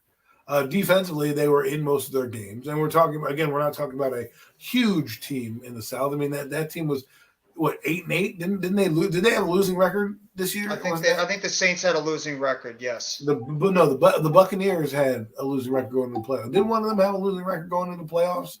Am I wrong, or were they 500? I think they were 7-8. 7-8 this year, or no, not 7. The team who won below 500. Yeah, it was 10. Yes, they had a losing record. So my point is like we're not talking about a world-beating division, right? It's the worst division in football right now. A bunch of crappy teams that could you throw a dart at the wall. One of them is going to have to win by default. If you look at it on paper right now, the Saints have the better team. Do they have the better coach? I think Carolina has the best coach, but right now lacks in the team, right? So I think, like you said, like Carolina right now has the opportunity to win the division with a rookie quarterback. Like I'm not trying to just shove all those other teams aside, but I mean, like if their defense is not that bad too, and if Brian Burns didn't play for Carolina, Brian Burns' names will be talked about more. Like if Brian Burns played for a big budget team like a New York Giants or a Los Angeles team, Brian Burns' name would be more talked about, And I just think their defense, what they have, I just think that it's their division to win. Like Carolina's set up to win, and it all comes down to obviously if they can manage. They just signed DJ Shark, right? They have that. I personally believe they brought Andy Dalton. Is probably the better team out of the 4 teams in that division. I just think New Orleans is the more complete team out of all 4 of those teams in that division right now. If I had to pick one, I agree with Mac right now, but I think it's a pretty bad division. And it's pretty wide open as well. But I'm going to go on a limb. I believe New Orleans is probably Carolina wins the division next year. I'm going to go with Adam too because I do trust the coach Murphy in Carolina, and that's yes, Mac is 100% right. The Saints have the better roster, but I just think Doug like with the Jaguars. I just think Carolina wins that division. Like that, it's their division to lose. But because they got DJ Shark right now, Terrence Marshall. They have a few other guys. Let me see. And I think their defensive coordinator is somebody good. Adam Thielen and DJ Shark. Yeah. And Hurst is not bad as a tight end too. But I want to talk about – I don't know if you were going to transition this, Mac, but I'm going to talk about the other team in New York, the Jets. I think the Jets have made some very underrated moves this offseason too. I like the Allen Lazard signing. I think he's one of the – I think he's a very underrated red zone receiver. He does have some issues with drops, but he is 6'5".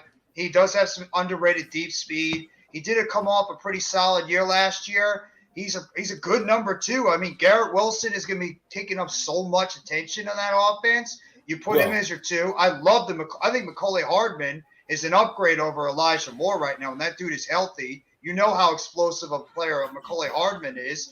And I mean, you're getting Breece Hall back. You got a good complementary running backs. I like their tight end group with the Uzama and Conklin. I mean, their defense is still pretty solid overall. You just be able to bring in some more pieces. The biggest problem with the Jets Obviously, besides the quarterback, we know that, but we know who is on his way.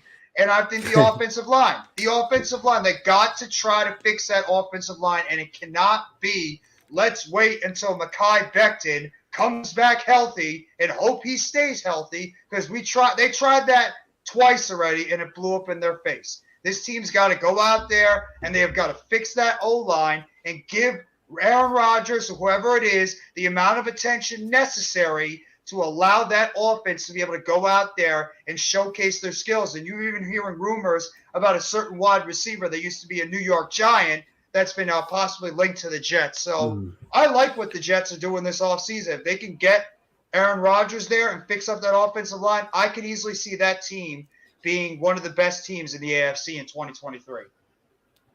I agree with you. I think right now the team I have coming in and having a great season, and the team right now, I know it's super early, but the team to beat Kansas City right now in the AFC Championships for me is the Cincinnati Bengals.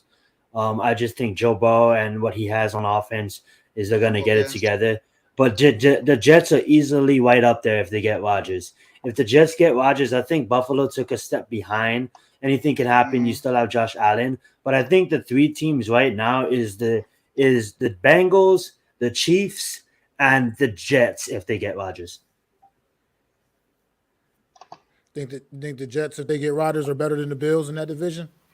Yes. I'm still not convinced. I'm still not quite convinced. I put him this close, Mac, neck and neck. I think a quarterback that had no weapons last year and a defeating offensive line and still had a season that Aaron Rodgers has, when he gets the receivers that the Jets have, absolutely.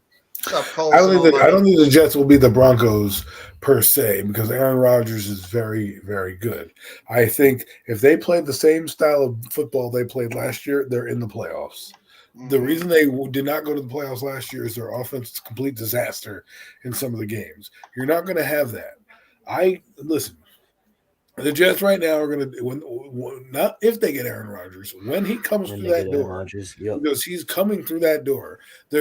I talked about it with a family member today who came over, and he was like, well, what do you think about Aaron Rodgers? I said, listen, the Green Bay Packers are the ones holding this deal up right now. Nobody else. Okay, they're the spiteful, partner, girlfriend, whomever, that's upset that their star player doesn't want to be there anymore. And because he gave them all this hell, they're going to let it drag out. But right? Over 4,000 yards, 26 touchdowns, and 12 interceptions is a horrible season. Okay, I understand, Cole. No. See, here's the thing. I wouldn't talk, Cole. Your quarterback had a worse season than Aaron Rodgers. You would have loved to have Aaron Rodgers. Let the receiving give Aaron Rodgers a lamb. I'm just saying. But I'm not trying to argue whether or not Aaron Rodgers is good. I don't care. All I'm saying is he's going to come in and change the dynamic of that Jet team instantly. Like they were saying about, like we were talking about Odell Beckham Jr. and if you want to bring him in. I don't think Daniel Jones has the gravitas to get in the face of Odell the way Aaron Rodgers would if he goes to the Jets and lets him be a distraction there. I think Odell can become bigger than the team, especially with a young team like the Giants who are still trying to find their identity. They know they have their leaders, but let's be honest. Even Eli Manning had Jeremy Shockey upstaging him, with his hands in the air. Right, Plaxico Burress for a few years. That could be Odell Beckham. Beckham's not going to do that with Aaron Rodgers, because he's going to look at him like, yo, bro, I got a ring. You want a ring? Shut the fuck up. You know what I mean? Jones doesn't have that clout where he's going to be like, hey, man, I've done this. Odell's going to be Odell, right? So I think for them to bring in a guy like him, he changes their entire dynamic. Now, do I like Robert Saleh as a coach? I don't. No. Do I like Nathaniel Hackett as a play caller? Not necessarily, but Aaron Rodgers had a couple of good seasons with him when he was the quarterback coach in Green Bay. So we will see. I think they have a good defense. The Jets, when healthy, they have a decent defense. Sauce Gardner was the best player in football. All right, he was defensive rookie of the year. Arguably could have been defensive player of the year. I mean, that's how good he played. Now, if they get anything out of Jermaine Johnson, Carl Lawson, and a couple other guys, they're going to be fine. Their offensive line is got some decent depth, like you said. I think he's going to be behind a better offensive line. He's going to love Garrett Wilson. He's going to love Garrett Wilson. That guy's fantastic. I just think, like, Aaron Rodgers had a good year last year, even with a bunch of guys he had to adjust with. Now he comes in with far talented guys this time around, right? And I just think it's going to be a better situation for him. Here's my point of view, real fast. And Here's the I problem. don't Here's mean the to issue. dis. Go ahead, Go man. ahead, John. Go ahead. I'll make it fast. I Here's didn't the mean to issue like with the say. Jets. Here's the issue with. Go ahead. Go ahead. I'm sorry. I'm just gonna be fast, and then you go right ahead. I didn't mean to come at you like that, Cole. But the only thing is, like, hey guys, we still have a great name, Aaron Rodgers, that's playing, and I know fans want to love the new school with the Justin Herberts of the world and the Joe Burrows of the world, and I do understand that. But we still have greatness with Aaron Rodgers, and I truly believe Aaron Rodgers on that Bengals team beats the Rams in that Super Bowl. I truly believe that. Like, let's not run these old guys out of the league so fast. Go look at Aaron Rodgers' resume. Give that guy receivers, and that guy has a chance of going to the Super Bowl every year. The thing that's stopping Aaron Rodgers, besides injury prone and anything, not injury prone, besides the injury, is the defense. You know what I'm saying? So if people want to talk about Aaron Rodgers only winning one Super Bowl, at least he has one Super Bowl. There's so much quarterbacks in the league that don't even have one Super Bowl that people talk about better than, like, people want to praise Joe Burrow. He doesn't even have one Super Bowl yet. Aaron Rodgers has one. And the only reason why sometimes he doesn't continue why doesn't he have 3 Super Bowls? It's Aaron Rodgers. Because it's a team game, guys. Sometimes defense matters. You know what I'm saying? Go give him a Sauce Gardner on defense and what the Jets have. Let's see him build. And I'm not saying the Jets for Super Bowl, but I'm just saying if they have Aaron Rodgers, they damn sure have a chance. Go right ahead, Matt. All right, here's the thing with the Jets, Aaron Rodgers. Okay, Aaron Rodgers, I'm not gonna not discount his greatness. He's one of the best quarterbacks to ever do it. Fine. That's all well and good. But I'm sorry. Even adding addition to Aaron Rodgers, I'm still not convinced that this team is ready to take just that step and leapfrog the competition and just all of a sudden now knock the Bills off that throne. I mean, to me, they still got to prove that, like Nike, they got to go out there and do it. They got to just do it like Nike, man. And at this point, the Bills, to me, are still the cream of the crop in that division. The Miami Dolphins are still nothing to sneeze at. If it wasn't for all those quarterback issues down the stretch, who knows what that season would have been, how that season could have rounded out for the Miami Dolphins. You know what I mean? So, and then the New England Patriots are coached by Bill Belichick. That just is a game changer all in itself. So, to me, the Jets got to go out there and prove to me that they're ready. And it's not just going to be as easy as saying we got Aaron Rodgers now, and that's just it. We're but I'm not trying. I'm not trying to discounting the other teams in that division. I'm not trying to say like, oh yeah, now we have magically Aaron Rodgers, but it's the same thing if Patrick Mahomes was to come to the Redskins. It's the exact same thing. Because if you think about it, Buffalo doesn't have that strong defense. They lost. Yeah, they did re-sign some players, but they did lose some key places. New England, they still can't show, like, without Brady, that they can compete and make the playoffs. The thing about the Jets, they showed that despite injuries, what happened to the Jets is they got hurt last year, and that's why they took a fall. If Hall never got hurt and if some of the key defensive players never got hurt, the Jets would have made the playoffs. The one thing what hurt the Jets last season is injuries, and that seems to plague every, the healthier teams make the playoffs. It's the quarterback. If Tua didn't have the concussion issues for the Miami Dolphins, and they didn't get down to their practice squad quarterback, essentially, they might have won the division as well. That's what I'm saying, though. That's two teams in that division that we're talking about. The Jets completely just leapfrogging, and we cannot discount that. Absolutely true. I'm not discounting. I'm not discounting Miami, Mac. What I'm saying is, we talked about it 2 weeks ago. Miami, they might have problems in the locker rooms with all the mounts. Miami might have problems. There might be internal issues with Miami. And who is their quarterback next year? We don't even know who Miami's quarterback is going to be next year. Buffalo is in a decline. They're not the Super Bowl contender that everybody thought there was. They could even easily come out and win it and represent the AFC. And then New England is not the New England, right? In a decline.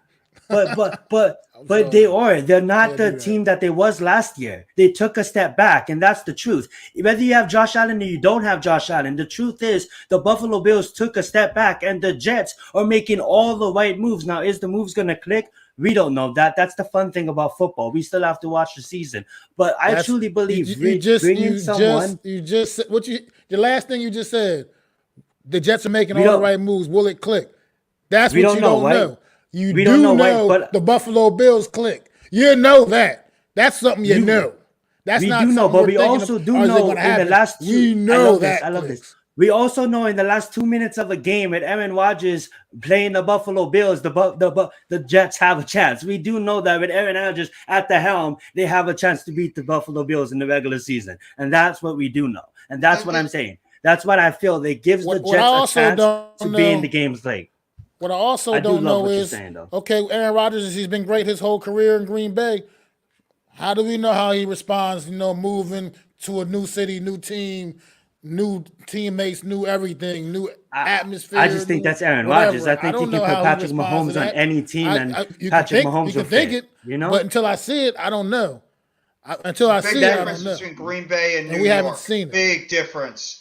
That Big is difference between that's Green true, Bay guys. and But New York. we're not talking about a rookie moving across country. We're talking about a veteran quarterback that is gonna go to a big city. But it's not like Aaron Rodgers hasn't been in the spotlight his entire career, guys. That's a horse shit. That's baloney. We're talking about a veteran player moving teams. You can put Patrick Mahomes on any single team. You can put Aaron Rodgers on any single team. It's just that is what it is, guys. It is what it is. Will it gel? We'll see. But they tried this before. I mean, to counter it, they tried it before years ago with Brett Favre. Brett Favre was the same type of player. But Brett Older Favre guy. was declining, bro. How do you know Aaron Rodgers is not declining too? Because he proved it last year. He's not. He still was. How do you know he might not come into this season with the Jets though? No. To go with Max's point, and how do you know he doesn't come into this season all of a sudden starts showing a decline? You don't know.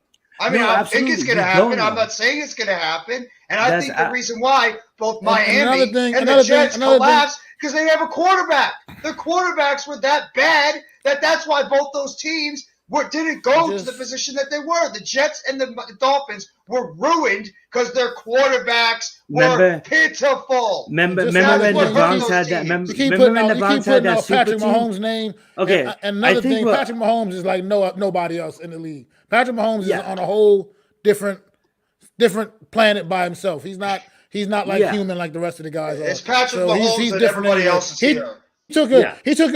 He took a receiving core last year where they didn't have a true number one receiver, and he still aired it out and made it look easy. Yeah. Because he's Patrick Mahomes.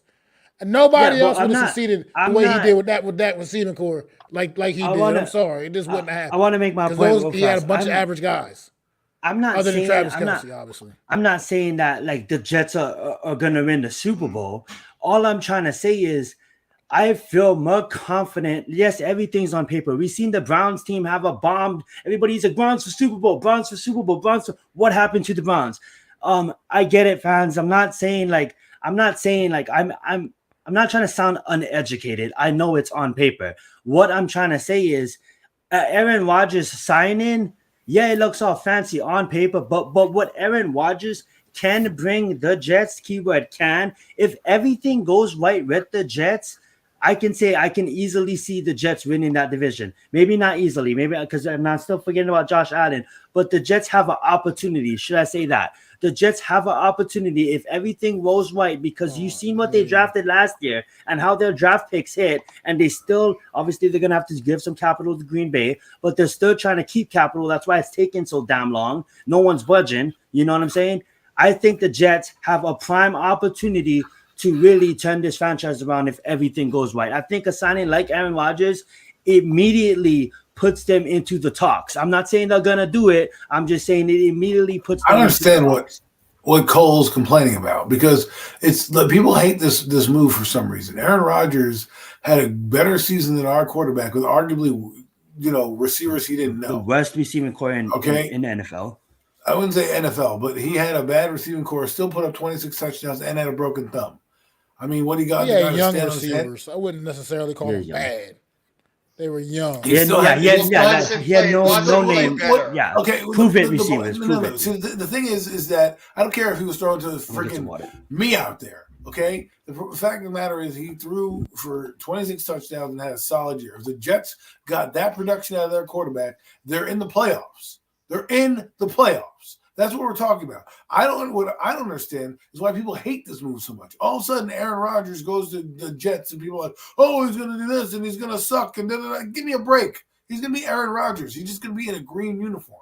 That's all it's going to be. He's still going to be good. He's still going to be able to put up points. They're going to move the football down the field. It's not really going to be Nathaniel Hackett calling plays. It's going to be more Aaron Rodgers making calls in the field. Now, I don't understand why everyone's so against it or not. I mean, let it happen. Who cares? He wants to go to play with the Jets. They're going to be a good team with him on there. They'll be. Listen, I was watching the NFL Network yesterday, and they had the Bills and Miami on. And the Bills in Miami, the Bills were like 10-5, and the rest of the teams in that division were like 7. The Patriots were 7-6, the Jets were 7-6, and the Dolphins were like 8-5. So they were all competitive teams next year. You put an Aaron Rodgers on a competitive team like last year, that team's exponentially better. That's what's going to happen. He's going to make Garrett Wilson a star. Garrett Wilson's already better. We think it was better than Christian Watkins, or on the same level as Christian Watkins. I mean, he did win Offensive Rookie of the Year, Garrett Wilson, right? So, that's that. They have a Conklin and a tight end. They have a Zudu. They have already a good offensive line. If Aaron Rodgers was to play like he played last year, I'm guaranteeing you the team's winning 9 games and fighting for a playoff spot. It's not out of the realm of possibilities to think that. And I understand everything's got to gel. I get it. But we're not talking about a team that doesn't have any talent. We're going to have a team that has a pretty good O-line. All he's going to have to do is get the ball to a guy he already knows. Lazard, he already knows. He already has chemistry with that guy. Nicole Harmon, it's going to be fun to watch the Jets. And it's going to be fun to watch them take over the back pages when he comes in, because the Giants are going to do what they do. They have they have an accountant for a quarterback. So it's just going to be, Giants is that. But the Jets are always going to be in the paper every week. Berrios is not on the team, Almighty. He's a Dolphin now. They released him, and he's with the Miami Dolphins. So Braxton Berrios is not there, and Elijah Moore's a Brown.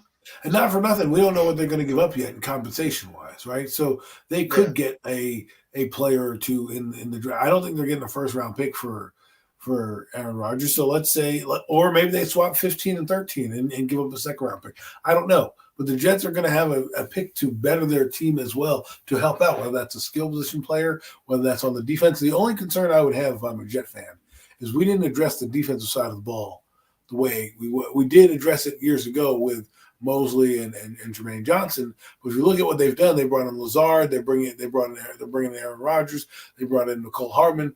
Where's the defensive talent going to come from? And you have to replenish that, right? You do have to replenish that. I think the draft is where that defensive talent is going to be. And after what Joe Douglas did last year with the picks that he made, if I'm a Jets fan, I'd have confidence that Joe Douglas is going to be able to go into the draft this next month and be able to find some more key players that he can be able to plug and play into that team, especially a left tackle. I mean, that's what probably looking at right now is some more help on that offensive line, unless they believe that Dwayne Brown is the answer at left tackle or Mekhi Becton. I think that team will be able to find some players too on that on the defensive side. And plus, Jermaine Johnson is going to get an opportunity now in his second year to really showcase his abilities out there with the team. So that's another young guy you got to look out for. And yes, they do all money. Denzel Mims is still part of that wide receiver core, as is Corey Davis, but most likely Davis is probably going to get cut, or maybe he's involved with that trade with the Packers. So what's up, Lou? What's up, Janation? But I do want them to control the pages, though, right? Get ready to move on. We're going to have to move on, fellas. We got to move on. We've been talking about the NFL for an hour, for almost 90 minutes. That's fine. Nearly. Absolutely. It's time to move on. Let's move on to the NBA a little bit. Let you guys talk this NBA, talk out a little bit. It's coming down the stretch. The season's coming down the stretch. Guys positioning themselves for the playoffs, man. Let y'all guys handle this NBA talk, man. You know how I do. I back down, absolutely down on this a little bit because I'm just not that kind of fan. But we usually don't do this, guys. But getting ready for the playoffs. We usually don't do this. I know Jeff is shaking his head right now because we're about to talk about the playoffs, and I know he has a lot to get out. We're gonna let him get that out. What do you guys think about after he gets it out? Sending Lou the link for he can come on for a bit. I know we don't usually do links, guys, here on Premium Takes, but Lou, if the boys agree, maybe after this basketball take, we'll let you come on and say a few things. Jeff, take it away. Well, I mean, I don't even know what the hell to say about my basketball team anymore. They were five straight games where they looked like an absolute disaster. They couldn't defend. They couldn't shoot. Nobody on this team could do anything competent at all. And then they have a very impressive win last night. I mean, it's like the Nets woke up and remembered how to play basketball all of a sudden. Great defensive sets. You have multiple guys going out there hitting three-point shots. And then what happens tonight? I know they were missing some key players, but it's like besides Mikal Bridges, the rest of the basketball team forgot to play. It's like the rest of the basketball team forgot there was a game tonight against the Magic, and they got their doors blown off. So, I mean, like, I don't know what to think about this Nets team. I mean, I know it's a team that it's not complete. It's a bunch of ragtag guys on this team, you know, decent players, but nobody really is like that superstar type talent on this team. I know Mikal Bridges is developing into a solid player overall, but I mean, the Nets, at this point, I would not be shocked if they end up dropping into the play-in game, because that's what I'm expecting for this team. This has been the most trying season, if you're a Nets fan, that you've ever had to deal with. I mean, as a sports fan, I've never had to deal with the trying season with any of my sports teams like I've had to deal with this Nets team this year. It's been such a goddamn disaster with this basketball team, up and down, all over the place. So I just can't – I don't know what to say about the Nets anymore. And for the Knicks have been sliding a little bit too, but I think a lot of it has to do with the fact they got to get Brunson healthy. They got to get Brunson out there. And they just got to continue to run that offense to Brunson, continue to try to get some good play out of Randall. You know, RJ Barrett's got to go into the playoffs a lot stronger. I like Mitchell Robinson. They have some good young players on that team. I mean, I think Zion's team was actually coming on pretty strong, the Heat, until they had that blowout loss to the Nets last night. So, I mean, the Eastern Conference looks exciting. The West, if you are a fan of basketball, you look at that Western Conference and how from like seeds 4 or 5 all the way down to like 12 or 13, they're separated by like 3 games. That's what you look for, is such competitive balance in that Western Conference. And you see teams like Memphis, Sacramento, who's come out of nowhere this year, and Denver, you know, leading the pack over on that West. I love what I'm seeing in the NBA right now. I mean, I've always been a big NBA guy, so I mean, I'm excited for the NBA playoffs, especially in that Western Conference, to see what team is going to come out of nowhere. Don't ever count out the Golden State Warriors. As long as Klay Thompson and Draymond Green and Steph Curry are on that roster, you have got to always believe that Golden State is going to be a threat going into the NBA playoffs. So you cannot discount that team one bit. And, I mean, I don't know what to think with the Nets. I mean, if we make it into the play-in game, that's fine. If we somehow can keep the 6th seed, to me, that's gravy, because I'm not expecting this team to go anywhere this year. If they maybe win a round, that's amazing, but I'm not expecting it. So you guys go ahead. You never know. Oh, go ahead, Adam. I mean, the Nets have a chance. They have a couple game lead on some of the back end teams. So, you know, maybe they have a chance to sneak in. Do I think they have are they going to win much? No, but the experience will be good going forward as they build the team this way. What I think is interesting is that last week or a few weeks ago, Golden State was the 6th seed. Now, I mean the 7th seed. Now they're the 6th seed, and they are only a game behind the Clippers. Well, technically the same record as the Clippers, who are the 5th seed, and they're one game behind the Phoenix Sun, who are the 4th seed.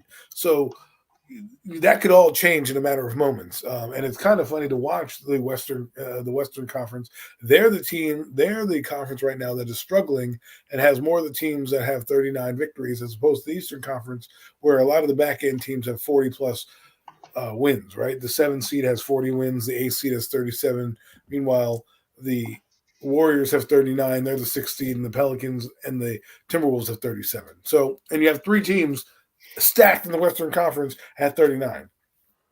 I'm not counting out the Warriors. I think they're the most dangerous team in the playoffs in the Western Conference. I think the Nuggets know it. I think the Grizzlies know it. I think these top 2 teams, you know, they need to figure out how to get home court and how to dominate. Because if they see a team like, for example, the Nuggets would play they'll play the Timberwolves, right? I'm assuming right now, or whoever has the play-in game, that would be the 8th seed, right? Then the Grizzlies would play the Pelicans at this point, and then the Kings, who are the 3rd seed, would play the Warriors. It would be crazy to see. First off, I'd love to see Sacramento have playoff basketball again. It's going to be great to see that city erupt and play. But I think those teams need to have the home court and need to watch out and don't want to play that Warriors team. On the Eastern Conference, though, I like Boston. I like what they're doing. The only problem I have with Boston is Jason Tatum sometimes to me is not the dominant player that I want him to be. I need this guy he's stepped up. He's stepped up every year since he's been in the league.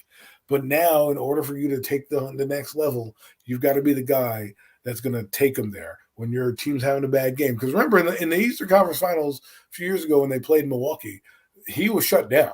He did not have a good series, and it affected the whole series of that ball game. If the Celtics want to be the team that we think they can be, because I think they have all the championship caliber they need, and I think they can beat anybody in the Western Conference. I really do.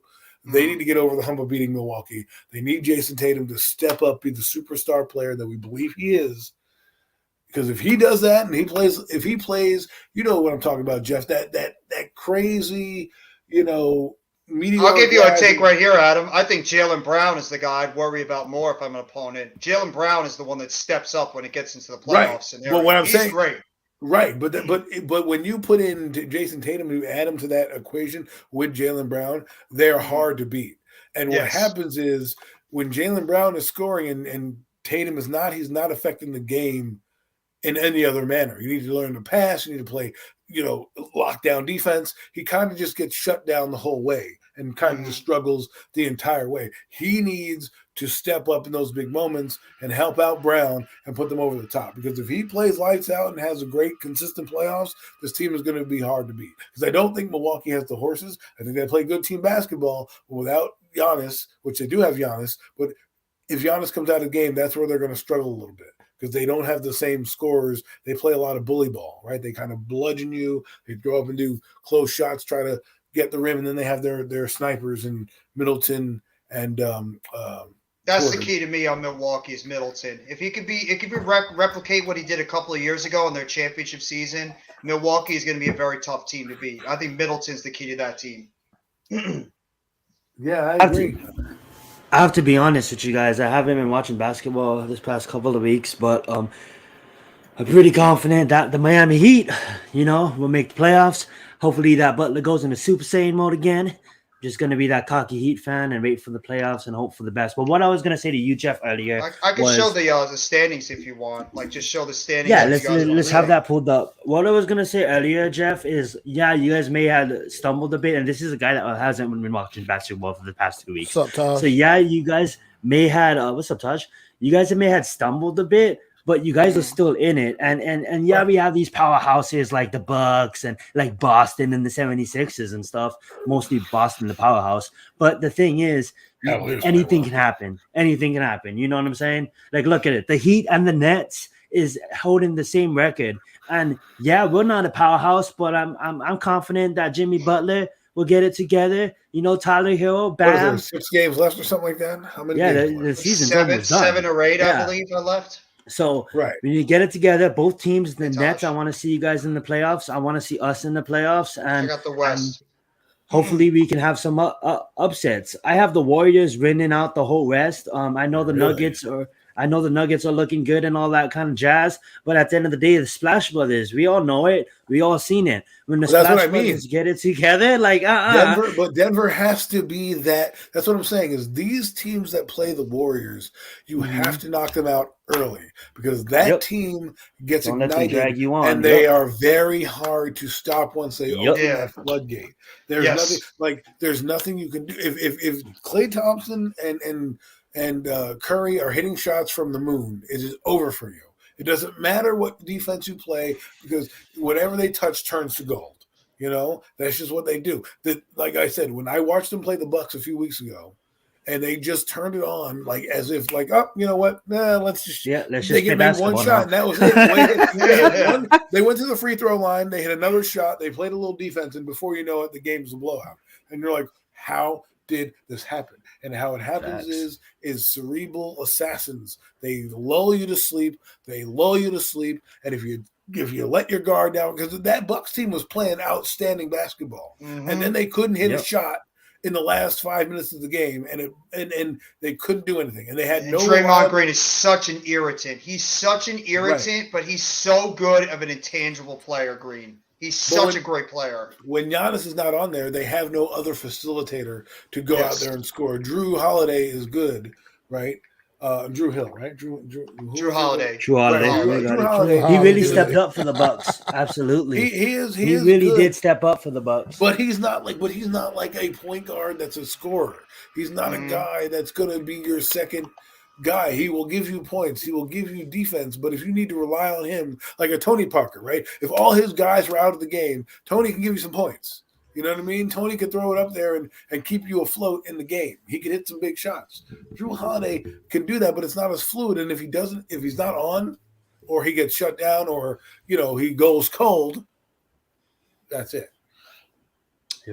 You're right. I mean, like, is there a team that you guys think, like, outside of obviously the powerhouses of the world, and let's just say outside of the Golden State Warriors, is there a team that you guys can see winning it all? That's not, your Bostons, your The Nuggets, Kings.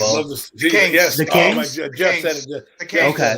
Oh my God, is that team? That team is scary with the young talent they have on that roster. Sabonis is becoming. Sabonis is like another Jokic. This guy is like averaging triple-double all over the place. Fox is a great young point guard. Look what happened to Malik Monk. This guy's had a revival of a career, teaming back up with his teammate from Kentucky. I mean, you have Keegan Murray, who's a good young player. You got Harrison Barnes, who's had a career revival. I mean, you have Davion Mitchell. I mean, there's so much talent on this team. And look what Mike Brown has done as the head coach of that Sacramento team. I would not be shocked. I would not be shocked if Sacramento comes out of the West this year. That's how talented that basketball team is, and nobody should be sleeping on the Kings going into that Western Conference. And I have to say this too quickly. I'm sorry, Kyrie. You suck, and your team sucks. I was just about to ask you about how's your chances with Dallas? What do you think about Dallas? Well, I think Go ahead, G-Nation will bring you on in a bit. 11th seed. They bring in the same kind of player, a guy who's an ISO ball. Like, there it is. Let's get it. The guy, right, on Dallas, he needs the ball. He needs the ball to facilitate it. If you give him a guy who's a ball hog like Kyrie Irving, it slows down your offense. And you have two guys do the same shit. He's ISO. The problem with Kyrie. See, I like the rotation when Wood was stored in. Now Kyrie came in, they put Wood back on the bench. He's been such a disappointment too since Kyrie. Super disappointing. If you look at what Kyrie Irving did with that Cleveland team, okay, he was the Robin to LeBron's Batman. He really helped that team out.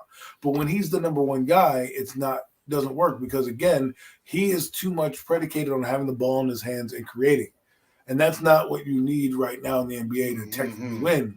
Sometimes you need a guy that can create his own shot, right? Like Steph Curry, you put him on a screenplay and have him wrap around his power forward. He's wide open, can take a three. That's more important than sitting there in ISO ball trying to create street ball on the court. And I think that's what hurts Kyrie Irving's game. And I think when he goes to a team like Dallas, who doesn't run who already has a guy that kind of has the ball a lot in his hands, doesn't really work out. Doesn't really work out. Absolutely not. Absolutely not. It was a horrible pickup. I know that was a dumb move by Dallas. They just wanted to try to get another playmaker there and see how it was going to fit in together with Luka. But a lot of people just seeing how that move came about. You have like you said, Adam, two ball-dominant point guards that need to have the ball in their hands. Neither one of them is good defensively. Neither one of them is a great facilitator. Both of them have to chuck up about like 25, 30, 35 shots a game. And they're both ISO players. Exactly. And neither of them can play defense. That's the big difference between those two and Steph Curry. Curry can at least step up his defensive game when you get into the playoffs. Kyrie Irving, and we saw it for firsthand for 4 years, this dude's not a good good defensive player. He needs to have the ball in his hands every single time in order for him to become, take advantage of his offensive abilities. And like you said, he's a number 2 option, a top-end number 2 option, and he can't get it done unless the ball is in his hands. And it's obvious right now we're seeing in Dallas how it's just absolutely blowing up in their face. Hey, Lou. What's going on, Jeff? Absolutely. Well, in the middle of that, we have a guest here with us today, guys. We have G Nation Talking Sports. Make sure you guys go Inside Sports. I apologize. We have G Nation Inside Sports. Make sure you guys go check him out. He's a part of that Big Blue family. G Nation, I know if I'm correct, you are a Knicks fan, and the Knicks actually been doing pretty good this season. Any thoughts you want to add to the conversation? Let's get it. Don't get your hopes up. That's my thoughts to Knicks fans. Don't get your hopes up. They do this all the time. They have a good little stretch, and everybody be like, "Oh, they might make it." Oh, this is it's part of the hamster wheel already. You just get your hopes up, then shit on you. Get your hopes up, shit on you. Get your hopes up, shit on you. That's why I said, Jeff, you might as well just concede to the fact that it's a wrap, just like the Knicks. Oh, I've already known it's a Lou. I've already known it's a wrap the whole time. The fan gives me hope because after what I saw last night with the Heat, I'm like, oh my god, maybe we actually could do something. And then, well, we have tonight where they got their asses beat by the Magic of all teams. So. All you guys got to do is make it in, though. That's all you guys have to do. Anything can happen. Obviously, we know it's basketball. That's all The any great guy teams- has to do. Yeah. The great teams win are the best out of seven. I mean, like, I'm just happy, honestly, guys. I'm just a Heat fan. I got someone that goes into Super Saiyan mode. Like once Butler hits Super Saiyan mode, anything is happening. It's not the same in the NBA. The NBA is kind of dictated. It's like, we make it in. absolutely Great. facts. No. You don't you're right want to on just that. make it in. Like it's not I the was just NFL trying to- playoffs what's where up, you Mitch? can literally. There it is. The get on a hot Sixers did lose streak and 2 in a win. row. But Mitch, you know the Sixers are a powerhouse. Stop it. Yeah, but James Harden on that team, what the hell kind of powerhouse are they? Just remember when James Harden Okay. comes out in the That playoffs, is true. that's what they're going to see. that Hey, Sixers but I go think down. Flames. Embiid can carry some of the weight of Harden. That's all I'm gonna say. The whole weight? Not the Is whole he going weight. to carry that Some whole of the team? weight. But Who else real on that fast. team? I have to rewind. Who I else have on to that team do you rewind. trust? Yeah, wait, hold on. Maxi. Maxey? I don't know if he's Pretty like good. I don't know if he's a good number two. Okay, Could the be. homie, the center, bro, the center. I'm mad that I missed the football part of the show because we was live on past channel, so I didn't get to good. come in during the football segment. But I do want to ask you guys a question, but I don't want to interrupt the show. So after y'all done with the NBA section, I want to ask all of y'all on the panel what your opinion is of a specific thing football related. So please continue with your NBA discussion. Appreciate that. I do agree with Adam real fast. Yeah, and then Jeff, you're right. You know, it's not really a powerhouse. I think the team to win it all is Boston. That's the team to win it all. But I just hope that, like I said, I'm gonna repeat it. I hope the Super Saiyan mode comes again, and I hope the Miami Heat plays the Golden State Warriors. in the finals. I hope the Golden State Warriors. Miami give it up Heat with the Heat. plays the Give it Golden up. State Warriors. Give it up. It's not happening this year. Tyler It's not is going to get happening hot this at the right year. moment. It is not Bam is going to emerge happening at with the the right Heat moment. this year. It's not It's going to happening. happen. It's going to happen. We're going to Adam, beat is it happening Boston. with the Heat? Is it We're gonna happening? beat I don't know why we're even wasting breath on this part of the topic, bro. Hey, we know that you're not doing it, man. You're gonna flirt and be like a Hershey squirt, gone. Yeah. Change Exactly. your draws. Okay, Hershey early previews, Miami Heat versus the Warriors in the finals. Let's Stop it, entertain okay? You're going to get bounced in the playing game. The Heat make the finals. Come on, man. Yeah. You'll I get have a bounced better by the chance of getting Raptors in struck the by playing lightning game. than I do have the Yeah. Heat making the. Give me a break. Who Stop knows? it. They might pack Stop sensory it. beans. Stop Alrighty. it. I'm done saying my take on basketball. You guys can continue. Stop tickling Jimmy Butler's balls. Matt, go right What's ahead. going on, Lou, man? Well, so you said you had a question for the panel. We can go back, reverse back real quick. Football. Oh Go ahead. man. Okay. Now, we all know that the Giants have quite a few needs, but we've made some good cheap acquisitions in the free agency. I wouldn't say good, but some cheap optional pieces, right? Some good pieces, Darren Waller, of course, and some functional pieces for the cheap, right? Do you think that with the 25th overall pick, the Giants are going to go center? or cornerback? Only those two positions.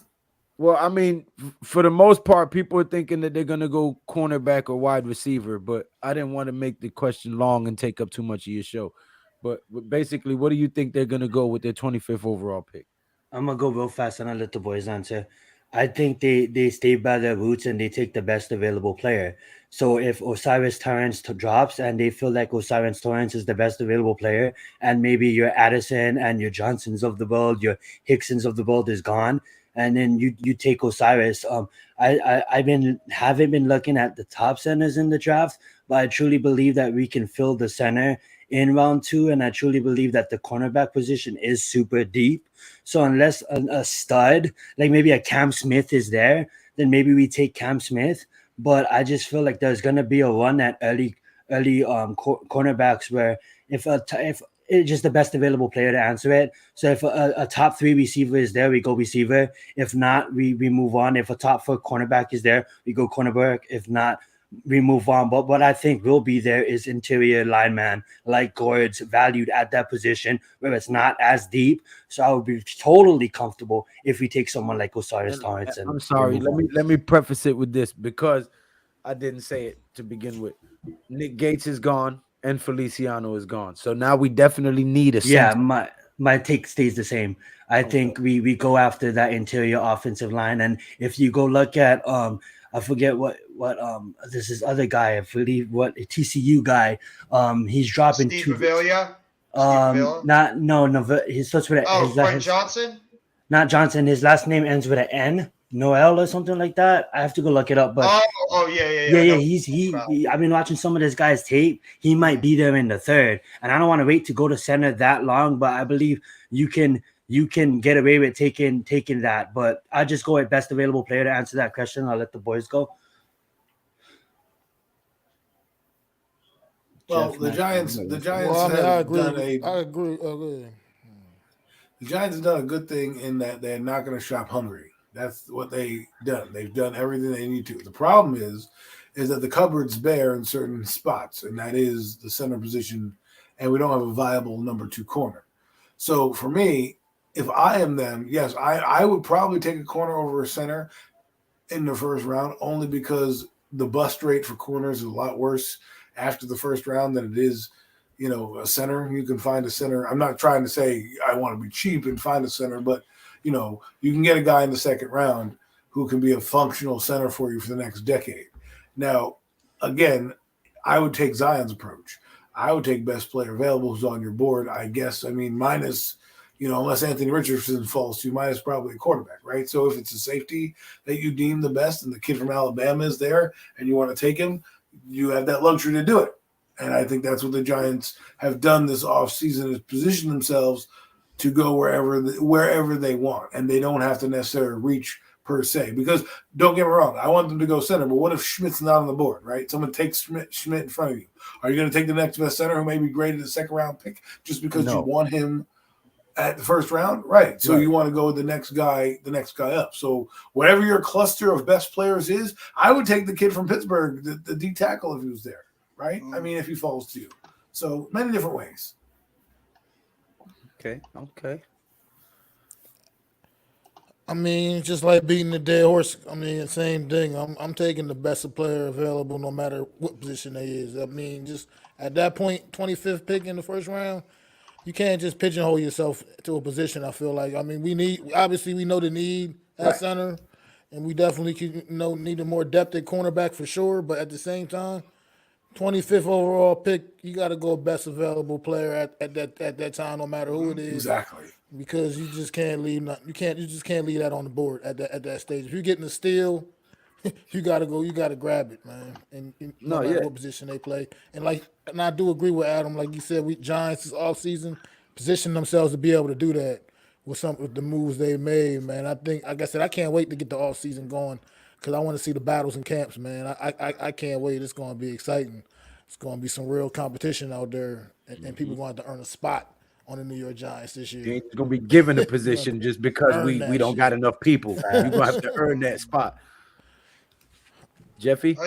Oh yeah, no doubt it's BPA. I just what you guys have been saying. I mean, whatever position that they think To be could, clear, he's talking about best player available, not bisphenol A, which is on them plastic Yeah. bottles, which your body reads as estrogen and gives you man boobs. just to make sure anybody has that clarification right there.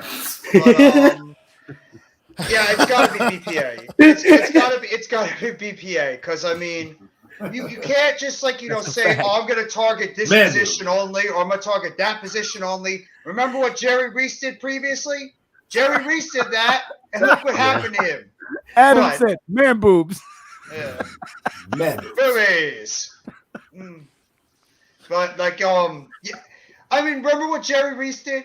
Jerry Reese pretty much pigeonholed himself, telling teams, "Oh, who I'm going to go after? Oh, I'm going to go after this position." And what ended up happening? Teams found out, and they jumped ahead of us, not once but twice that draft, and they ended up getting our players, and we had to panic and get a guy named Eli Apple to like bring him in as our cornerback. So I mean, we can't. You got to go with whatever player is there and at the top of your board, even if it's not your biggest need. You got to think about longevity. Remember, wide receiver. How many wide receivers on this team are past this year? 2. Wandale and Slayton. Quarterback. Does anybody trust anybody health-wise in this cornerback position to stay healthy all season, including Adoree Jackson? I don't. And then you look, I'd even throw linebacker out there. I like this Okereke kid, but Beavers is coming off an injury. McFadden, I think he's a good rotational player. And Gerard Davis, he showed some nice moments during the end of the season, but who's to say we don't bring in another impact Let me linebacker actually and throw him in there with Okereke? Let me steal that point. Let me steal that point. Okay, guys, stay with we're sitting there at 25.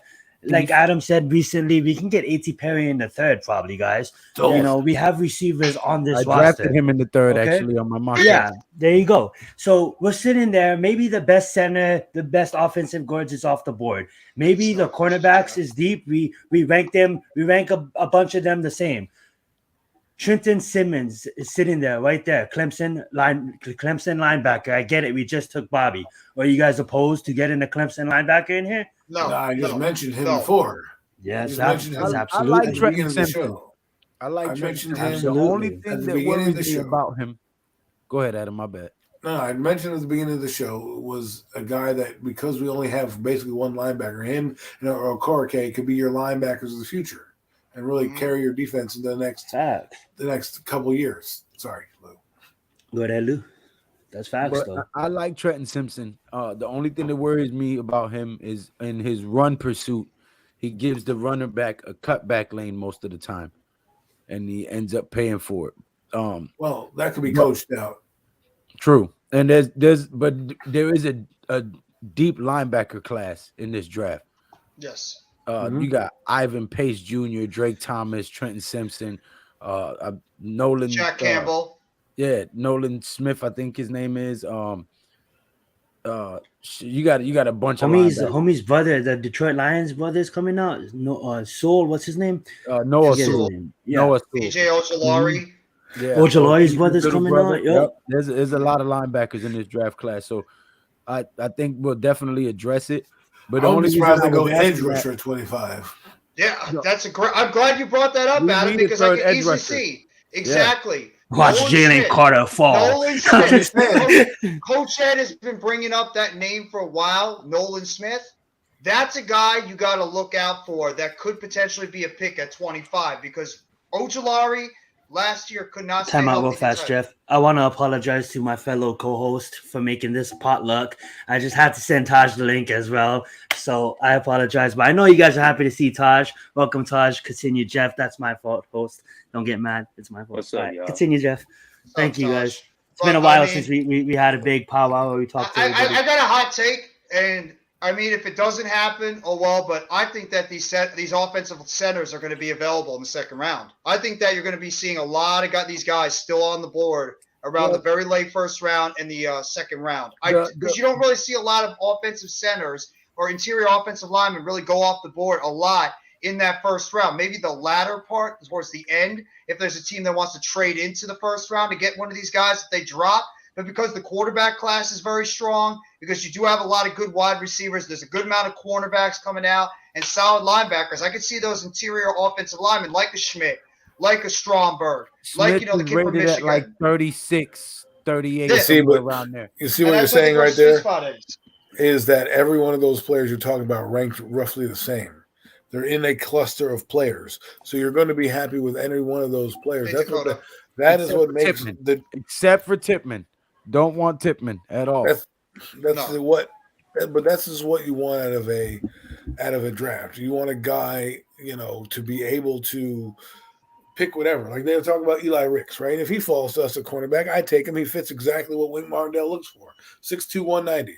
Okay, he comes from Alabama, big time, went to LSU, big time program, right? He's going to come in and fit right here. That's what allows you to do things like this when you set up your team. And Joe Shane has done it by bringing in players at position like wide receiver. You can still go wide receiver. Oh, Right? yeah. It doesn't Absolutely. just because they brought in 10,000 slot receivers, Yeah. right? It feels You know, like it. doesn't mean that they can't draft another slot receiver in Zay Flowers and have, you know, be the, you know, the slot team, right? That is true. I'm gonna throw this out here real fast, and then I know we can. What's up, Taj? Thank you for joining us. We are probably gonna wrap this up in about 20 minutes, guys, towards that 2:30 mark, that 2 hour and 30-minute mark. But I'm gonna just say this: like into like the 7th round, even maybe undrafted free agent. I mean, like I don't know. I've been watching tape on this guy, and I don't know why no one's talking about him. This guy is 6'3". He ran a 4.37. Matt Landers, look him up out of Arkansas.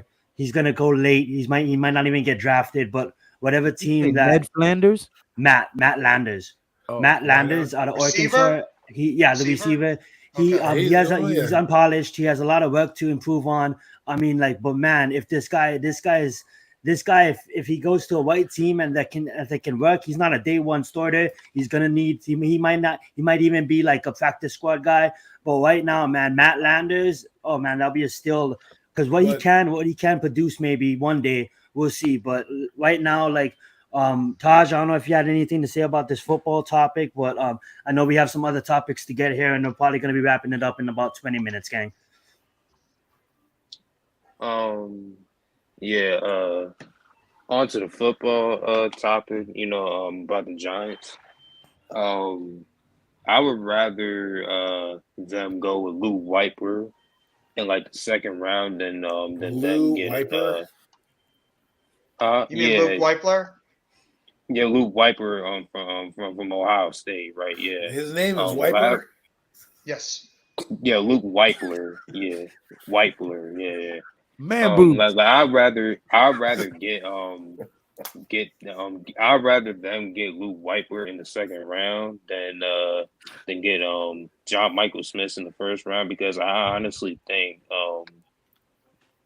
like me personally, I honestly think that that Luke Wiper is better than John Michael Smith, and I think he will be better than him. Like when it's all said and done, like when it by the time when he gets fully developed, I think he will be better than John Michael Smith. And not to say that John Michael Smith will be terrible. I think he'll be a pretty solid center, but I think he just has like a higher floor than Luke Wiper does, and Wiper has a higher ceiling than John Michael Smith. And you have time to develop a guy. Yes. If you're the Giants right now, to sit down, and because like to me, if you're at 25 and your first round pick is a center, I want him to plug and play right now. You know, I don't have John Feliciano on this roster to have him sit down and wait for him to be the starting center. You know what I mean? Like there's factors like that. Now I'm not discrediting you. This is the reason why I probably pick Schmidt over your guy, Wiper, because I would just think play now. I mean, in my opinion, I think he could be a day one starter too. In my opinion, I think he can be. Well, I mean, I'm just saying. If you're saying he's basically saying he thinks that Weipler has a higher ceiling than Smith's, even though Smith's probably the higher graded. He's the higher graded center right now. You know, now John Michael Smith could be drafted. He could be drafted first.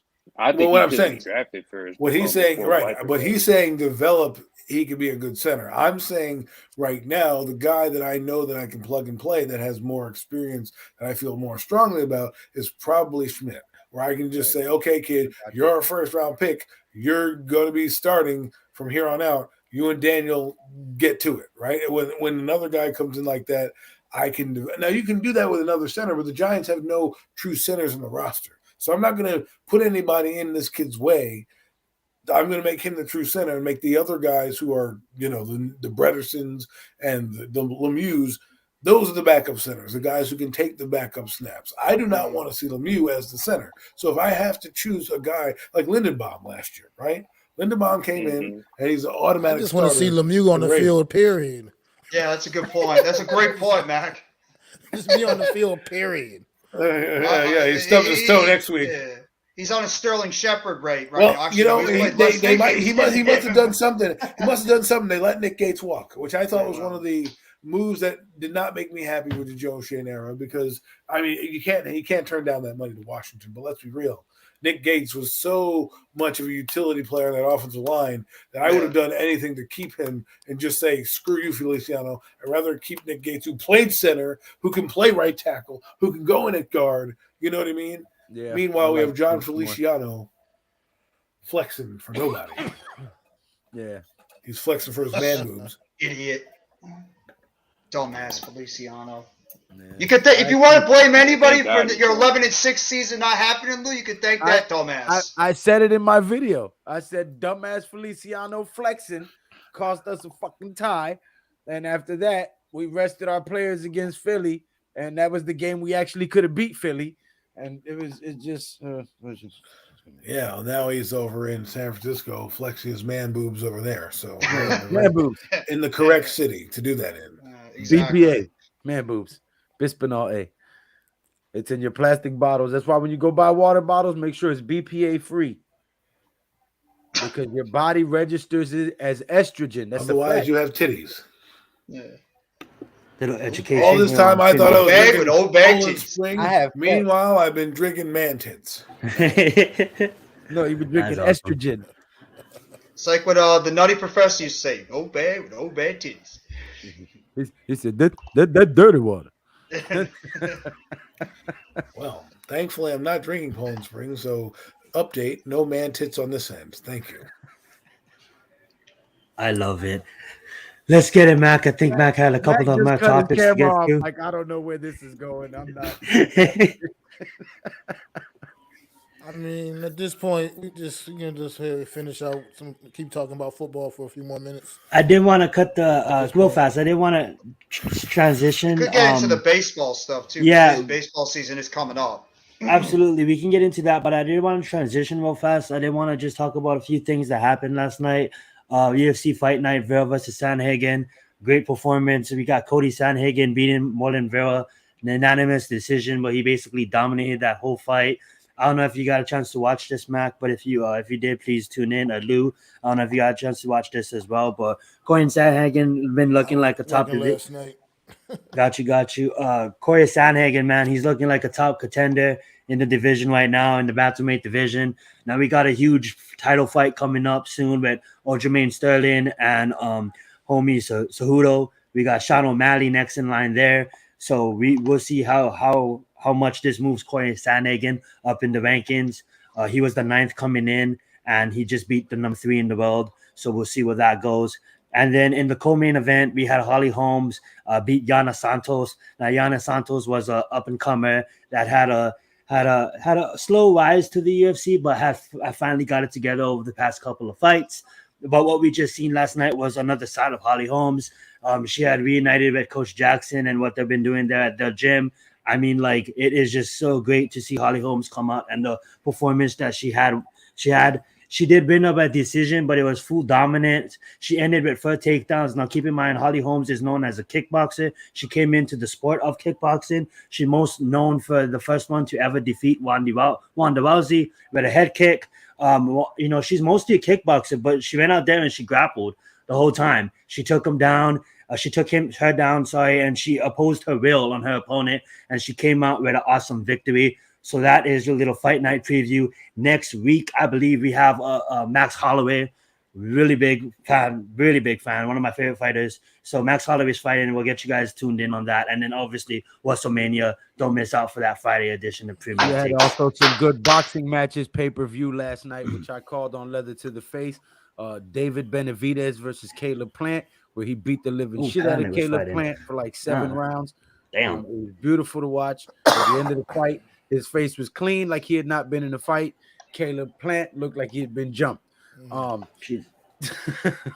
Crowley also beat Ramos, and my man from Brooklyn beat the other guy. I can't remember his name, but yeah. So we got Tank Davis and Ryan Garcia, April 22nd on Leather to the Face. Canelo It's the Alvarez, biggest fight right there. May 6th, Canelo Alvarez fights. And Vasily Lomachenko versus Devin Haney on May 20th on Leather to the Face. So got some big Absolutely. matches coming up. And Terrence Bud Crawford fights this week coming up. So And I'm inviting myself to Leather to the Face right now. You can catch me, Zion Zenith, on Leather to the Face, calling that Tank fight. I would love to do a breakdown with Lou because I know Garcia is probably the hardest opponent he has to date, and I can say the same thing. Tank, obviously Garcia, dude knows more about boxing, but obviously Garcia has been he's up and coming, he's young, but I think this is a matchup that the boxing world has kind of been waiting to see. Is that fair to say in their weight class in a sense? And I'm excited for that one. So let's get that going. we more so wanted to see Devin Haney versus Tank, but I mean, I'll watch Tank. We'll settle for Garcia. Yeah, Absolutely. I'll watch Tank put Garcia to sleep. Let's get it. I love it. I'm going for Tank as well. Let's turn it over to Jeff and Mac. They're gonna cover baseball real fast. Well, I mean, with the Mets, obviously the biggest story with the Mets is the Edwin Diaz fallout. That's still, I still don't know how that happened, how he was able to blow out his knees celebrating, and the fact that we lost him for the entire season, and now the team is still trying to go by closer by committee. You got Adam Ottavino, you got Brooks Raley, left-handed pitcher they traded for with the Rays, and you got obviously David Robertson, a former Yankee. That's going to be, closer by committee right now. But with Steve Cohen, don't be shocked if this team goes out there and tries to trade for a big-time closer to, bring some stability to the back end of that rotation or the back end of the bullpen. Obviously, we heard the bad news about Jose Quintana. He's going to be out for the first few months of the season due to having a lesion that was found, unfortunately, in his rib that he underwent surgery for. So he's going to be out until at least July or August. And it's really going to come down to what are you going to get from this lineup? Is this lineup going to be able to, stay healthy? Because they got lucky with Brandon Nimmo. Thank God he's going to be ready for the beginning of the season. Are these guys going to stay healthy, and they're going to be able to produce a little bit more offensive production compared to what they did this past season? Because one of the things that hurt the Mets was their inability to hit home runs besides Alonso. So, I mean, is Darren Ruff or is Daniel Vogelback, are they going to get anything from the catching position? I'm sure you heard about it, Mac. They sent down their top prospects, Francisco Alvarez, Brett Beatty, Mark Vientos. All of them were sent down to AAA this past couple today. So the Mets are going to be going with, Tomas Nido and Omar Narvaez at the catching position to start the season. But a lot of it is going to hinge on the health of Justin Verlander and Max Scherzer. Those two guys have got to stay healthy, and they've got to be the pitchers that they have been the past few seasons. Obviously, Verlander having a phenomenal season last year and helping the Astros win another World Series. And Scherzer was great at the beginning of the season. Then he had that lat injury, which pretty much cost him about 2 or 3 months. And then he came back and he faltered towards the end of the season, including a horrendous start against the Braves, where he pretty much spit it up. And then against the Padres, he was equally as bad, if not worse. So the Mets season is going to hinge a lot on health. It's going to hinge a lot on that offense being able to produce a lot more runs compared to what they did last year. Steve Cohen will probably add another addition to this team. You obviously got to see what these young guys are going to be able to do coming up from the minor leagues, see if they can contribute at all. If we struggle at the DH position, if Eduardo Escobar isn't getting the job done at third base. And, of course, the bullpen is got to be able to pitch like they did in the second half of the season. I like Raley. He's a good left-handed pitcher from that side. Obviously, Robertson is solid. I mean, Adam knows how good Robertson was for the Yankees for years. So, I mean, that's what the Mets are going to be counting on. And this kid, Kodai Senga, is he going to be able to produce a lot for the Mets coming into the season, too? He struggled a little bit in spring training. But I think once he gets adjusted to the major leagues, I think he's going to be a solid pitcher in that rotation. And then Cookie Carrasco's a decent guy too. But it's going to be about how that bullpen is going to perform. If that offense can be able to produce a lot more home runs and get more runs a game during the season, and how is Justin Verlander and Max Scherzer, are they going to stay healthy, and are they going to be able to be the guys that they've been pretty much their entire career? And then the Yankees, I'll say quickly with the Yankees, it's a lot. Their pitching staff is an absolute disaster right now. I mean, Severino is now on the injured list. Rodon's on the injured list. Obviously, Montas has been a disastrous trade for them. He's now out for probably like most of the season. They did bring up Anthony Volpe, which I like. That young 21-year-old shortstop who looks like he's going to start the season. I like the fact that they did that. Judge obviously signs the big deal. Bader is though out for the beginning of the season. So the Yankees, it's about piecing together that starting rotation to be good enough until you get your guys back. And hopefully that lineup is going to be able to produce more, including guys like Donaldson, Hicks, Kiner Falefa, and then obviously Trevino at catcher. So, I mean, and the bullpen has got to be better too. But I think with the Yankees, it's a lot about the offense, and it's about that starting pitching just holding up enough until you get your reinforcements back. You guys go ahead. I mean, you said a lot, Jeff. I agree with most of everything you said. Basically, referring to the Mets, man, it's just gonna come down to that offense now. It's got to step it up, man. Got to get some runs on the board. You can't depend on Diaz coming out there in a close game and closing it out and getting those 3 crucial outs for you no more. That's not gonna happen this season, you know. So that's just a big loss, big hit to the bullpen. Right from the door, man. It's just already giving the Mets that adversity that they already have to overcome going into the season. I mean, I don't get it. It's weird luck, too. Every man. time I look at the tape of it, like you close out the game, win the big game from Puerto Rico in the Classic, and then next thing you know, you just celebrating, and just like that, you just completely like blow out. Well, It's didn't just Martin unbelievable, man. It Grammatica's only can kicker happen. Phil Grammatica. Phil Grammatica, yeah. He was doing that against the Giants. He celebrated a random kickoff and blew out his knee. You know, so freaky things happen. But you know, the weird part is freaky things happen always to the Mets. It always happens to the Mets. You're not wrong. On paper, you have a good team going in, and some catastrophe happens. It just seems, and I don't want to be that guy that poo-poos on the Mets. I don't. But it just seems to me every time a big thing happens to the Mets, they're getting prosperity, something just, you know, someone hits the voodoo doll and sticks the pin in the voodoo doll, and the whole team goes crazy, you know, and you know, whether it's a controversy with the owners or, you know, just being in the doldrums or having their star players be injured for long periods of time, David Wright, you know what I mean? Like it's just been a cluster, you know, and the one time they finally get prosper, they get a good manager in Buck Showalter, they have a good team that they field out that the fan base can get behind, and this is what happens. And I'm not saying, some people say get rid of the World Baseball Classic. I think that's a thing that you should be proud to play. If you have the ability to play for your country in baseball and you want to do that, well, by all means do it. I mean, because, you know, it's not a violent sport. That's a freak injury that happened. And I've seen guys do that on a home run. You know, they're doing a home run. The team comes out and celebrates. Guy jumps on home plate and blows out breaks his ankle. You know, Kendrys Morales. Right. I mean, come on. I mean, we see it all the time happen. So it's just unfortunate that it happens to the Mets. You know what I mean? Because every time you want to have you know, like I was talking to my relative today, I said, man, I feel bad for you. He's like, yeah, I know. I said, you know, your team, you can't even get excited for them to even, it's not like they played a game together yet. You know, the guy blew out his knee throwing something or your team is in worse shape than we are right now, Adam. Your team is losing a player, it seems like every single day. Well, but the Yankees, but see, the thing about the Yankees that are different is somehow they find a way to keep it rolling, right? And as long as the Yankees, which is, under Aaron Boone, have been more, I would say, heavy batted, meaning they like to score runs, but they don't necessarily manufacture runs very well. If you can keep hitting home runs, you can be that team that carries your lineup.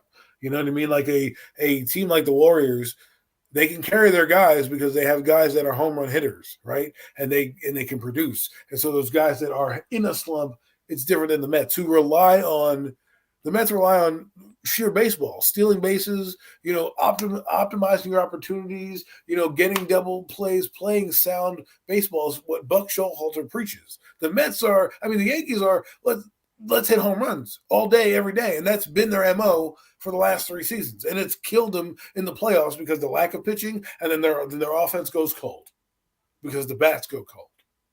Good point. Great point. Absolutely. I think we're hitting that 2:30 mark. Is there anything else you guys wanted to cover before we turn it back over to Mac to do our outro?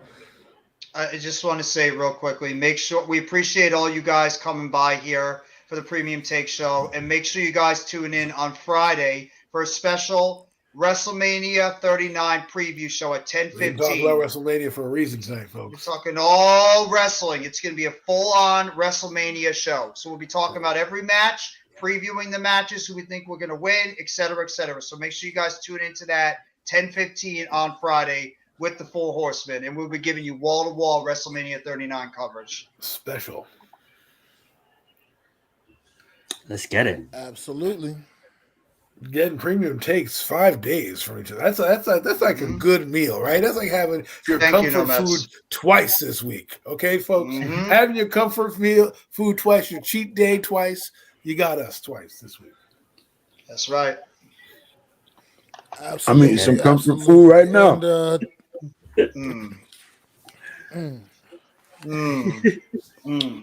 Thank you all for tuning in as usual. Thank you all for coming out, tuning in. Do definitely appreciate it, man. Thank you guys for letting me on. Sports with these guys, the Horsemen. You're welcome, Lou. Yes. Absolutely, And man Lou. boobs is the word of the day. Appreciate you, man. Yes. Just the word of Thank the you day. again. I love it. Make sure y'all please make sure you hit that thumbs up, subscribe, like, all that good stuff. All these great content creators up here, man. Got my guy Zion, NYG Jeffy T85, Adam Costas. Get Adam to 100 subscribers, damn it. Nation Sports. Comfort food equals Do that man for boobs. sure. Definitely hit that. Comfort food So can make give sure you y'all man boobs. You're not subscribe. careful. Hardcore Sports. Let's get it. Zion, We stop definitely will bullshitting, see y'all bro. Friday night. We'll definitely see y'all Friday night for the special edition WrestleMania 39 special preview show edition of Premium Takes coming at y'all Friday night, 10:15 p.m. Eastern Standard Time. What's up, Lou? This is the Premium Next weekend. Takes podcast. WrestleMania is next Saturday and Sunday. 2 days again? Yep. So, All right, Mac, take us home. so make sure, yeah, definitely make sure. Once again, thank you, everybody. Everybody in the chat, thank you again. This has the Premium Takes podcast.